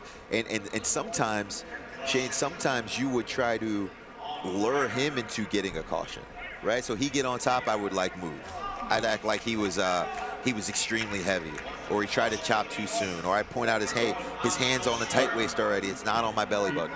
Just those little tactics to kind of get into the head of not only your opponent, but also the referee.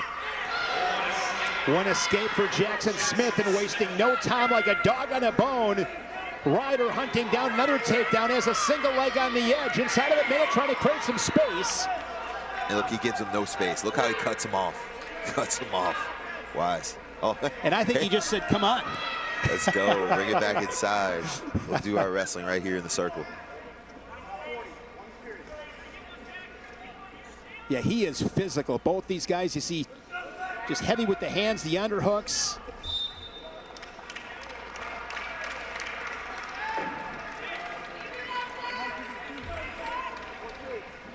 We reset with 32 seconds.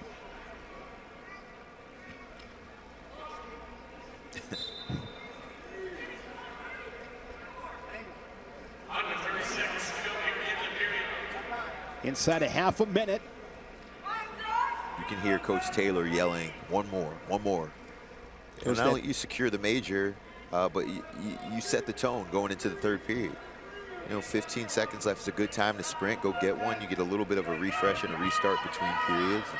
You know, tactics and strategy are a large part of what you see at the next level. The technique doesn't vary greatly. It's only about the tactics. Hand here, foot here, shoot now. You know, defend well here. These are the little things that take you from NCAA champion to the best in the world.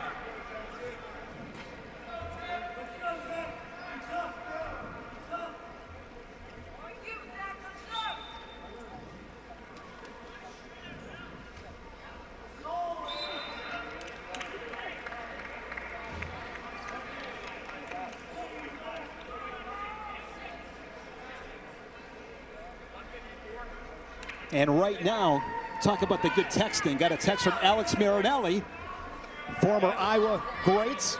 Right now you got two St. Paris Graham alumni coaching with David Taylor and Nick Burchett in the corner four. That's awesome. I love it. Appreciate the text, Bull. Alex of course, Marinelli. He's got to give a shout out to his old high school. Right? For sure. And Zach Ryder on the edge. No takedown. Alex Marinelli, the heavy hands. I'm sure there are guys, it's been a handful of years, the neck is still sore. Zach Ryder, we saw that explosive stand-up from Jackson Smith earlier. Ryder takes that riding time over a minute. There's David Taylor.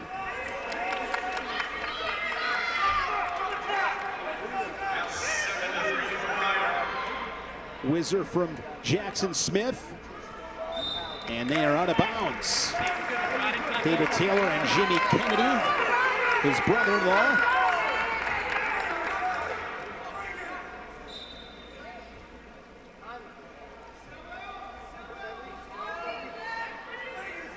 This was a guy that I was really looking forward to watching tonight, was Zach Ryder. Oh, super duck attempt, but look at that re-attack. Right to the single leg, pulls him. He's got to pull him back to the center. He's trying too close. All the way back to the center. Has that leg shelled, reaching for that ankle, and he's got it, Jordan, and he scores the 3.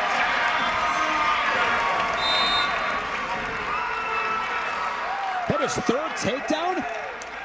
He is wrestling extremely well. He's going to be a force to be reckoned with here at this weight class. I've got to go back and look through the rankings. Right now at 184 pounds, the field is on notice. 184, you have what a loaded weight class with young studs. Max McNeil ranked #1, Angelo Ferrari followed by Rocco Welsh. Jackson Smith ranked 4, and then you have the veteran and Silas Allred from Nebraska. I mean, 184 is young hammers. These are thoroughbreds, JB. Yeah, it's going to be fun to watch for years to come. Max McNeil, he's a sophomore. He is. Rocco Welsh, sophomore. All right. Angelo Ferrari, freshman. Ryder, freshman. We got 3-4 more NCAA tournaments watching these guys battle with one another. It's going to be so much fun. Yes, it is. Great weight class. The riding time is now locked up. A convincing performance. Tack on 3 more. And Zach Ryder with the riding time, 14-4. He wins by 10. The major decision for the Oklahoma State Cowboys.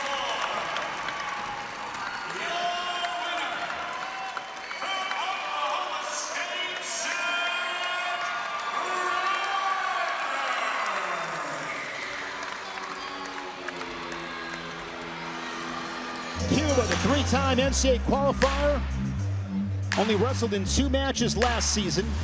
And Tegadali in his 7th year from Warren, Michigan. Now closer to home, wrestling for the Maize and Blue in Ann Arbor after spending 6 years in Campbell. Was super successful for the Camels.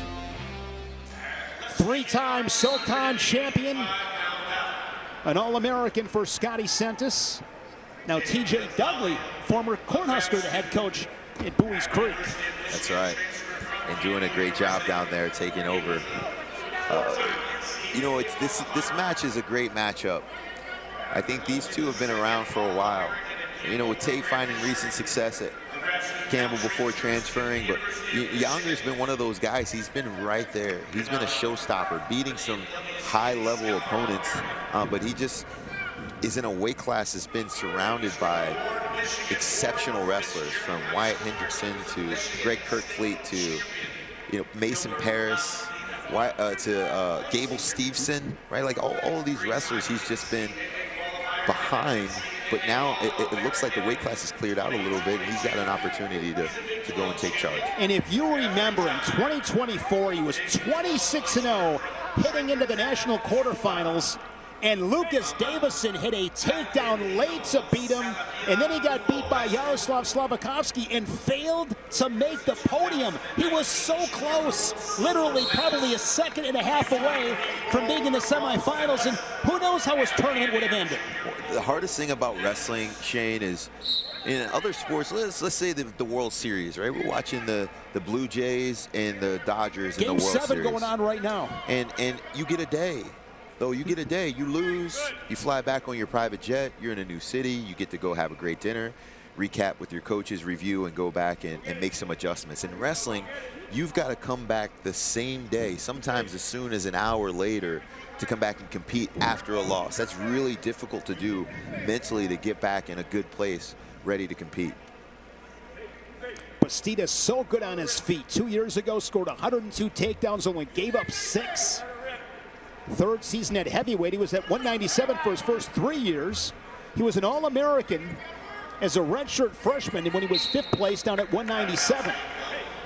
I compare his career somewhat to Anthony Echemendia. So much talent. I mean, they are as good as anybody, but it just hasn't all clicked probably exactly the way they wanted it to. I expect breakout seasons from both of them this season. Yeah, I think so, and Iowa State's really done a good job of reloading, in particular for this season, right? They had a fairly poor performance at last year's NCAA championships, but now they got all their big dogs back in their lineup, and they're ready to make some noise this year.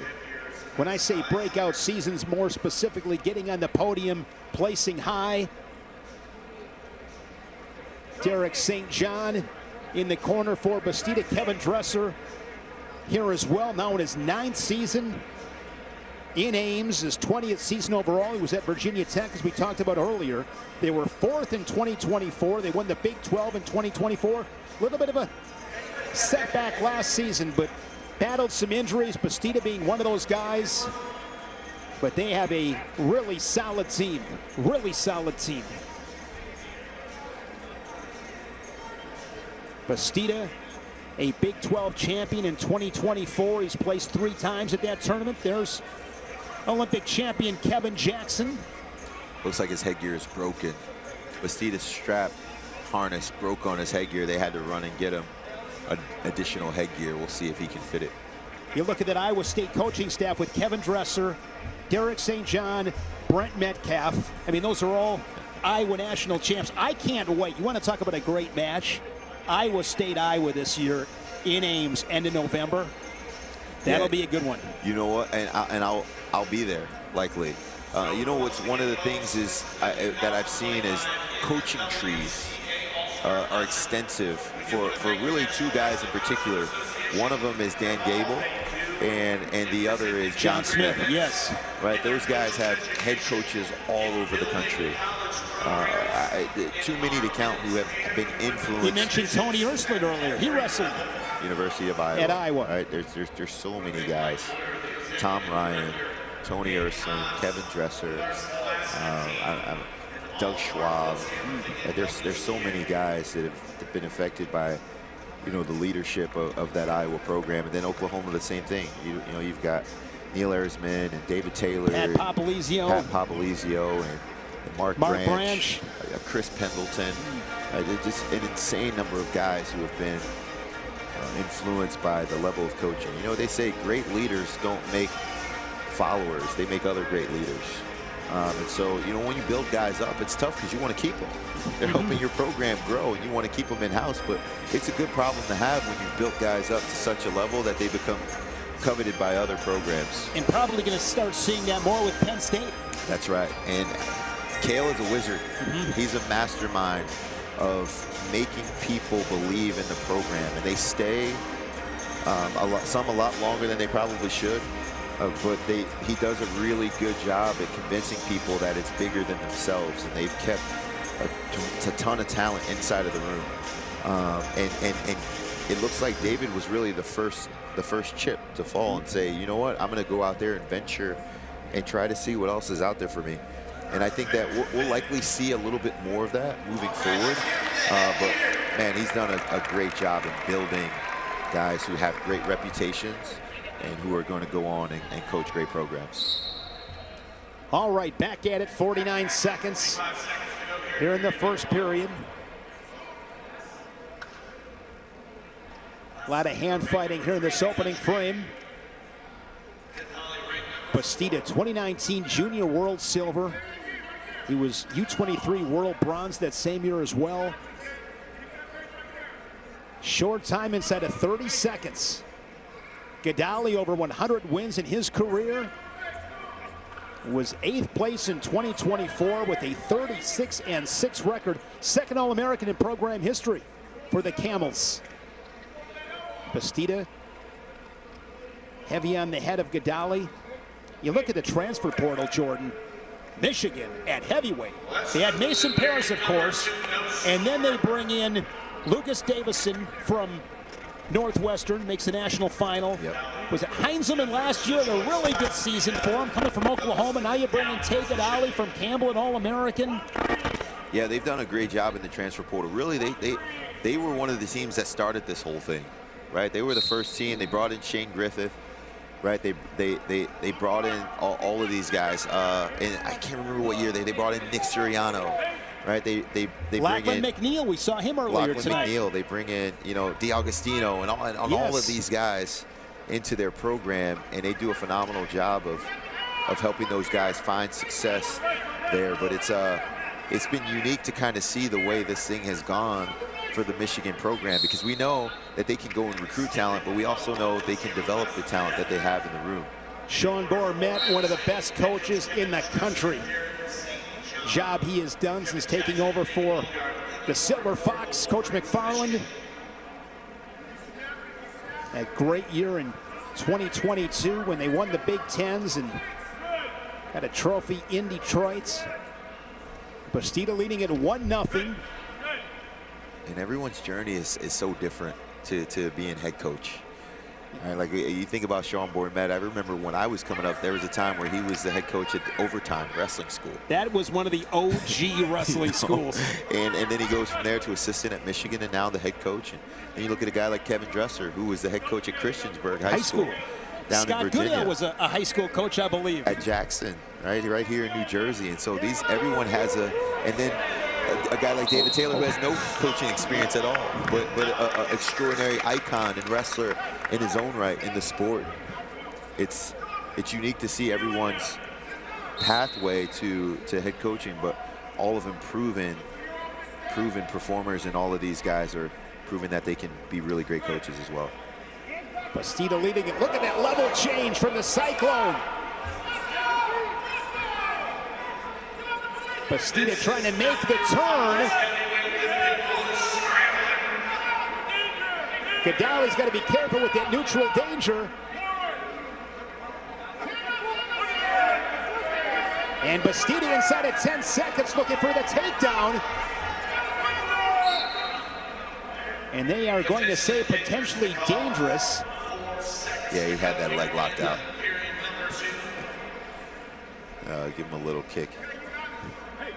He had that leg locked out. Younger was really close to that was similar to the Novak and Little situation where he's, behind the arms and he's coming out the back door. He's got the leg split, but unfortunately, or fortunately for Godali's, he still had the leg there. Godali wrestled in this event last year inside of Rec Hall, beat Nick Feldman 8-3.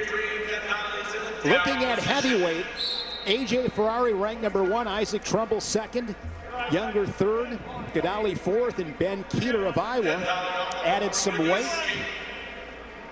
Got healthy over the offseason. Cleared out a little bit, of course, with Gable Stevenson, Wyatt Hendrickson, to name a couple. Right into those hips of Tay Godali in a 2-1 match. And Godali's got him right where he wants him. He's staying in the fight. He's extending positions and really making it hard on Younger to score. But Younger he's unfazed by the difficulty here. Contact he's still taking the adjustment. risk.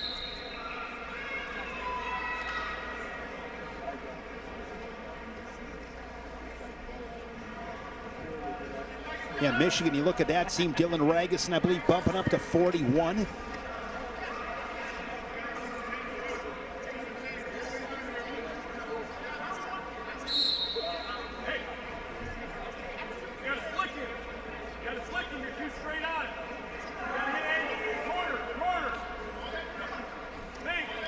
Thanks for joining us tonight here on Flow Wrestling at the NWCA All-Star Classic. Here's Godali, a golden opportunity on a single leg. This is huge in this match.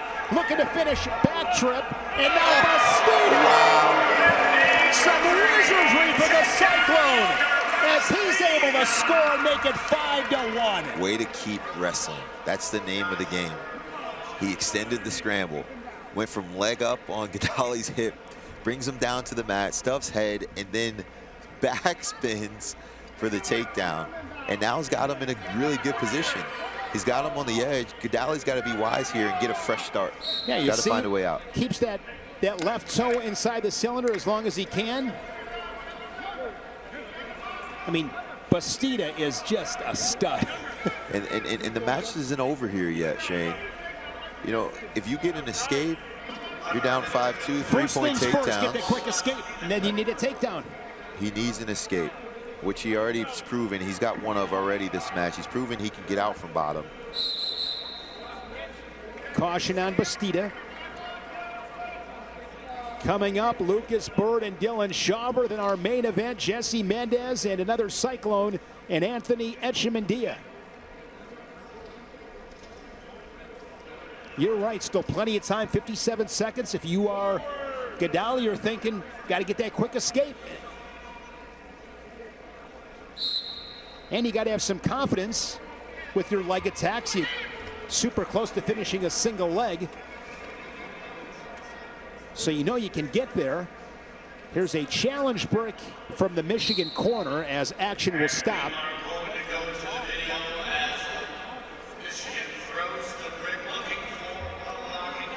So looking for locked hands.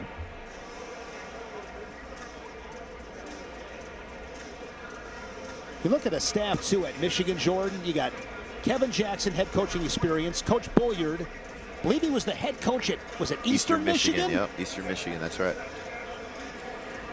And then Josh Churella, man. What a job he's done. He's, I don't know if he's ever left the state of Michigan. His entire life he spent as a fan from, you know, the Cliff Keen Wrestling Club to his time as a Wolverine. Him and I actually wrestled twice at the NCAA tournament my sophomore season. And he's just a guy I have tremendous respect for. They've done a really, really good job. I mean, they've got beautiful facilities, a great program. Michigan is a place that you're like, how could you not want to go? The knee comes off the mat. How could you not want to go to this challenge? place? And they're usually rocking State and Liberty suits in the corner. That's right. We went to Ann Arbor a few years ago when I was back at Nebraska, and we dropped into a couple of food spots in town that were They got some great ones. They got a place there that is cheesesteaks, and I know it's not Philly, but I will put it up against the Philly cheesesteak. Whoa. Yes, I'm serious, Jordan. I lived in Philly for the last 4 years, so I'm a cheesesteak connoisseur now. Well, yeah, it's a great city. Great I think it's program. called Spats. It's really good. I go there every time I go to Ann Arbor. Okay, it's there's so another good. place called Zingerman's. Okay, they got that spot. deli. They got that deli. The deli, and there's another burger spot called Frida Petitos. Okay. Extraordinary. If you're ever back, find your way to those places. Some great restaurants. Short time inside of 15 seconds. Whoa. Bastida, another highlight takedown on the edge. And that is going to put this one on ice for the Cyclone. First takedown, last takedown. That's exactly where you want to be. Great match by Younger. Bastida 8-2 over Gadali. I got a feeling these two paths will cross again before it's all said and done. And that match was a lot closer than the score indicates, Shannon. You know, if Gadali gets that takedown on the edge, all of a sudden we'll look at an entirely different match. What am I doing here?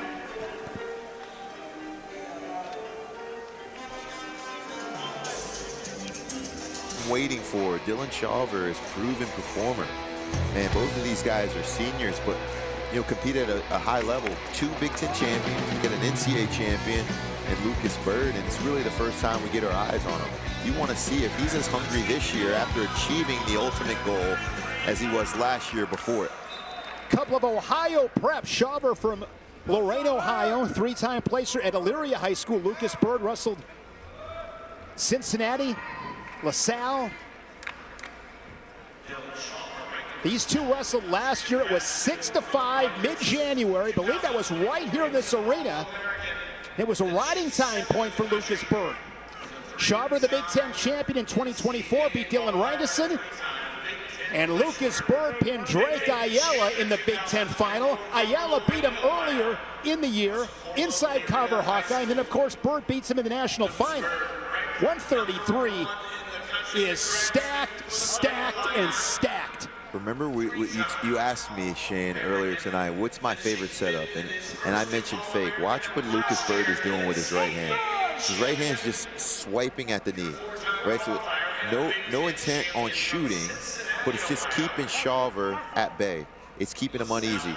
And then he's starting to pepper in his righty collar tie. So it's a combination between right hand to the knee, combo of right hand to the head, and it's keeping Shawver outside of the center of the circle. He's doing a great job of controlling center. Lucas Bird for Illinois, that national title, the first since Isaiah Martinez in 2016. Mike Poet in Illinois, coming off a great season. They were really good at the Big Tens.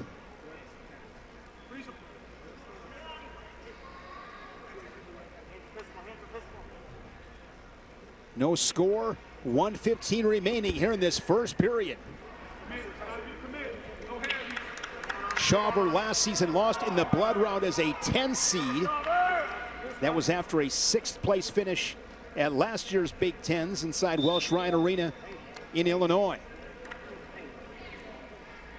But both these guys just don't give an inch. Yeah, and one big difference between freestyle and folk style, right? We're 2 minutes in to this first period, and we still haven't really seen a ton of action. This is what I love about freestyle, is the ref's going to start to initiate the action with passivity calls.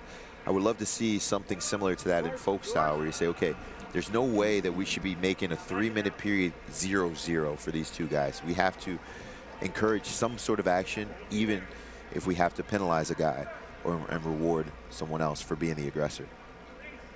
Mentioned Illinois, they were 10th at the NCAAs, 5th at the Big Tens. That was their highest NCAA finish in a decade. Short time in the first, 0-0. Lucas Bird, the first ever Illinois national champion at 133. 21st wrestler to win a title in the Fighting Illini singlet. Shawver and Bird will take a scoreless match to the second. Any little tidbits in that first period that resonate? It's hard. Both of these guys are so extremely stingy that it's almost this war of attrition, right? Death by 1,000 cuts. Can I be the last guy to make a mistake here? I think that, you know, if you remember in Lucas Bird's NCAA final, I believe it was 1-1, crazy match, no takedowns, multiple overtimes. And so, you know, he's not a guy that is intent on going out and scoring tons of points, but he's really hard to take down, and that's a reversal. Whoa, wow. Gets the one. It looked like Shawver was going to get the reversal, but he does get the escape. But based on the way that sequence played out, Bird fortunate to just give up the one. Yeah, that was 3-2 over Drake Ayala, second tiebreaker on the riding time. He is so tough. I mean, Lucas Bird, what I appreciate about him, Jordan, is the grit. Doesn't give an inch. Nice attack here by Bird on the edge. His edge wrestling is great. The mat returns. He's not going to just give you anything easy. Nothing for free against Lucas Bird. And this is a hard position. Shin Whizzer? To finish here, right? Because you're trying to, not only are you trying to pull him back in, you're trying to keep him from pulling you out. All while leveraging position and trying not to expose your ankles. Look at that kick out there. Dylan Shawver is a very, very good wrestler. Yes, that was such a high IQ sequence right there. Right, like I think most people are looking at a failure by Lucas Bird to score, but I'm looking defensively. That was such a skillful sequence there by Shawver. Dylan Shawver, 3 times, over 20 wins in a season for Coach Goodale. Made the national tournament 3 times, looking to get back on the podium. 7th in 2024, as I mentioned.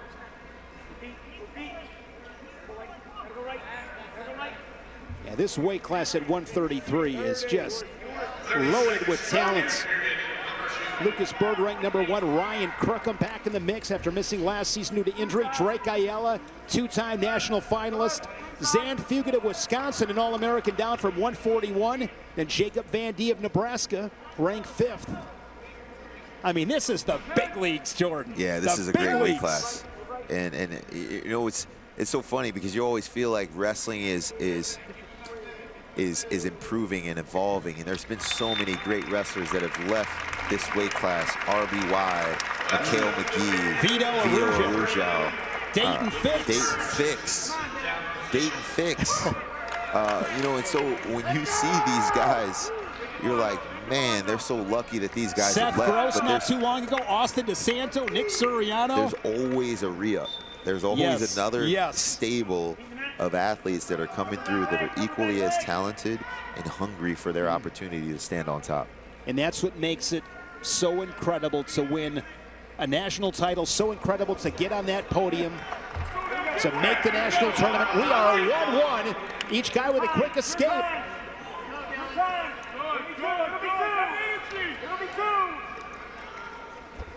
Oh, Nice Lucas shot. Bird. Covered Solid ground. attack. Great opportunity for Lucas Bird. He drives through in the reigning national champion of the weight class. Takes a 4-1 lead. That was a very clean shot. So he'd been playing with the ankle pick, pulling head, reaching foot, and then finally from space, he faked and then covered a ton of ground, tracked into his double leg, found the low double, and was able to finish. Head up inside of the thigh.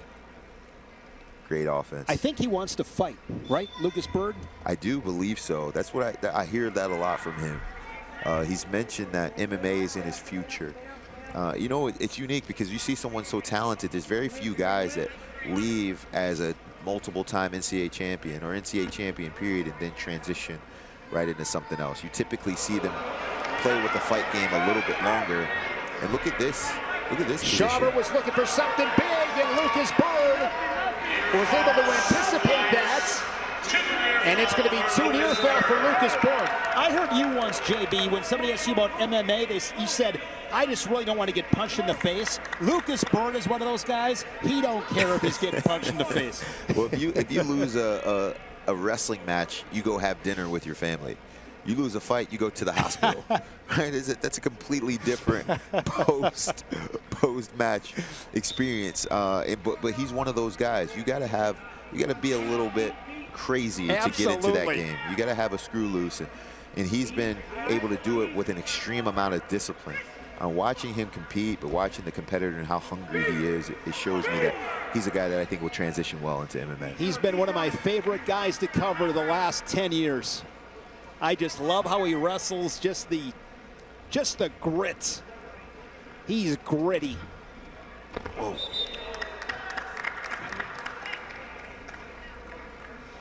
And of course, him and his girlfriend, who's a little bit taller than him. I mean, they're all over TikTok and. Yeah, she's probably somewhere around here. Just look for the tallest woman in the arena, and that's probably her. I mean, that takes some confidence. I love it. Hey, he's a national champion. Absolutely. Good mat return. He just, again, he's not going to give you anything. And looking for more near fall. So Lucas Bird will have riding time over a minute, a convincing 7-1 win for the reigning national champion from Illinois, Lucas Bird. Bird over Schaber.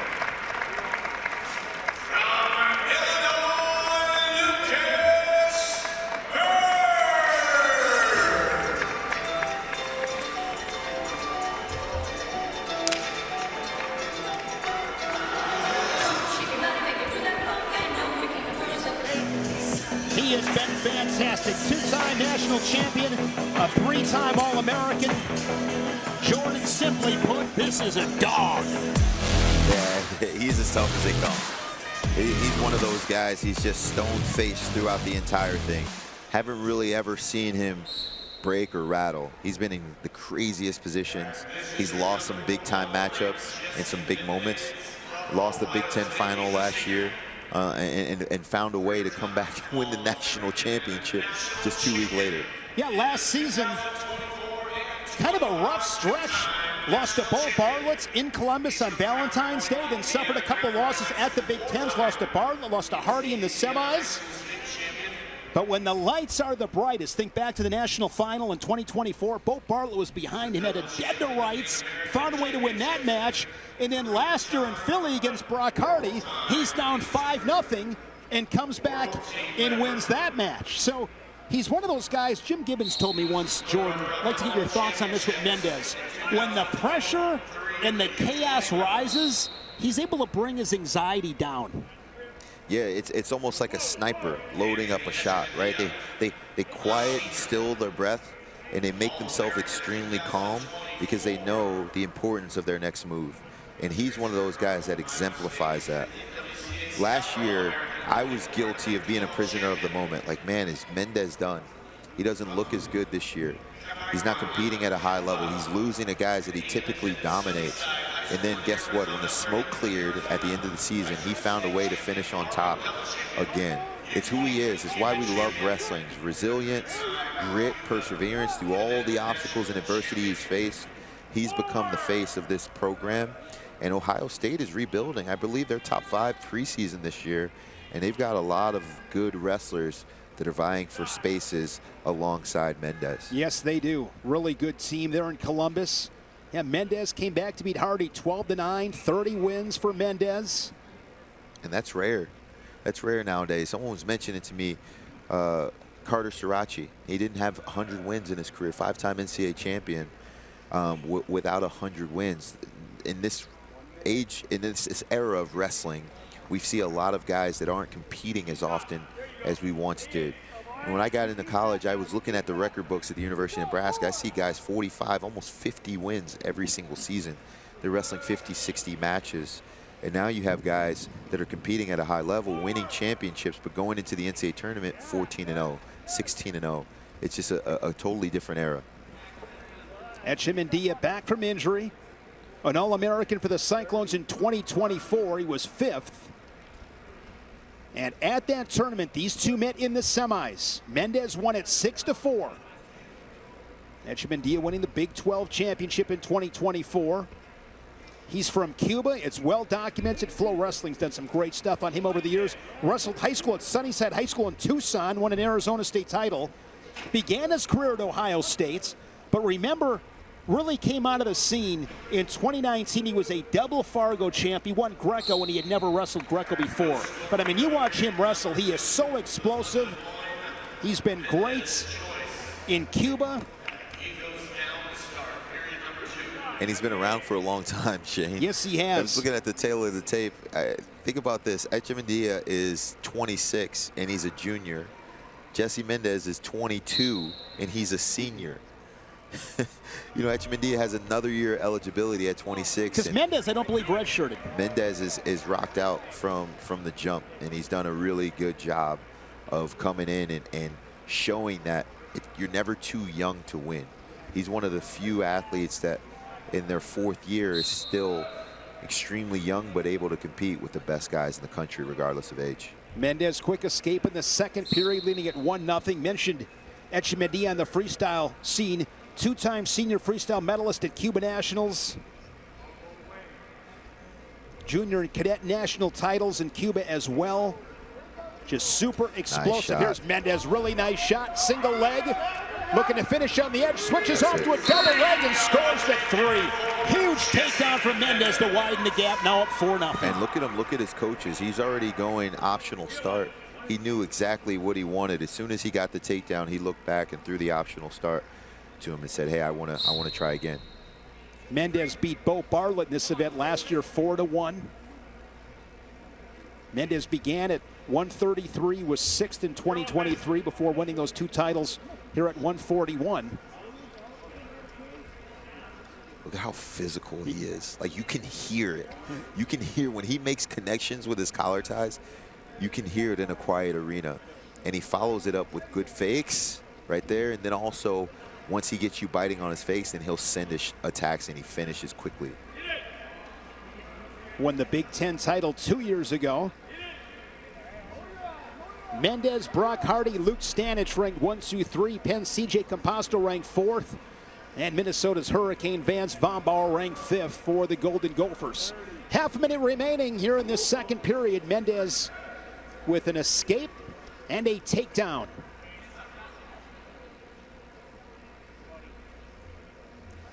I like Mendez's style. He lands that rear leg lefty collar tie. Does a great job. Once he lands it, he fakes with his right hand. Watch how he slips that lefty collar tie inside there, right there. He beats, every time he gets Echemendia the reach, he beats him inside with his collar, maintains position, and does a good job controlling the hand fight.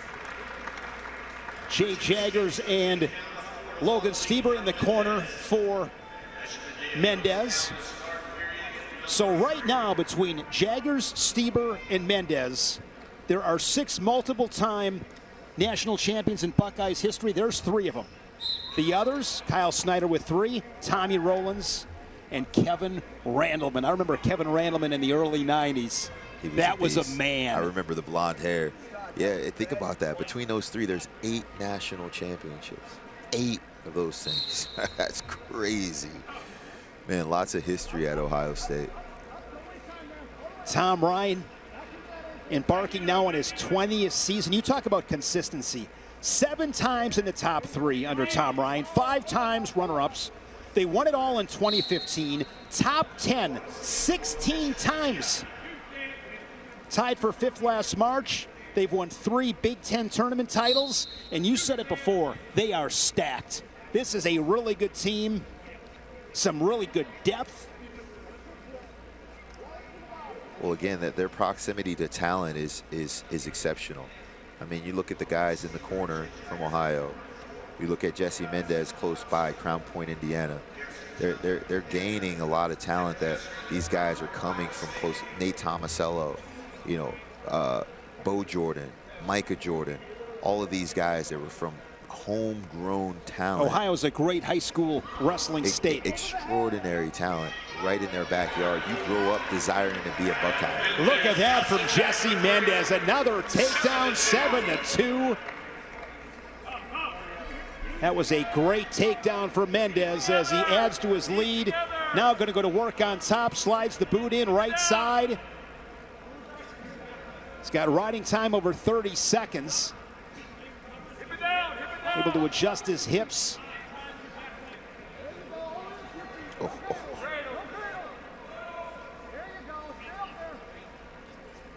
The face of the Ohio State Buckeyes, Jesse Mendez. We still haven't seen any committed shots. If you're Archimendia, what are you waiting for? You gotta go get this guy. You're on a big stage. It's 20 seconds left in this match, and you're down by 2 takedowns. You gotta go find a way to put some points on the board.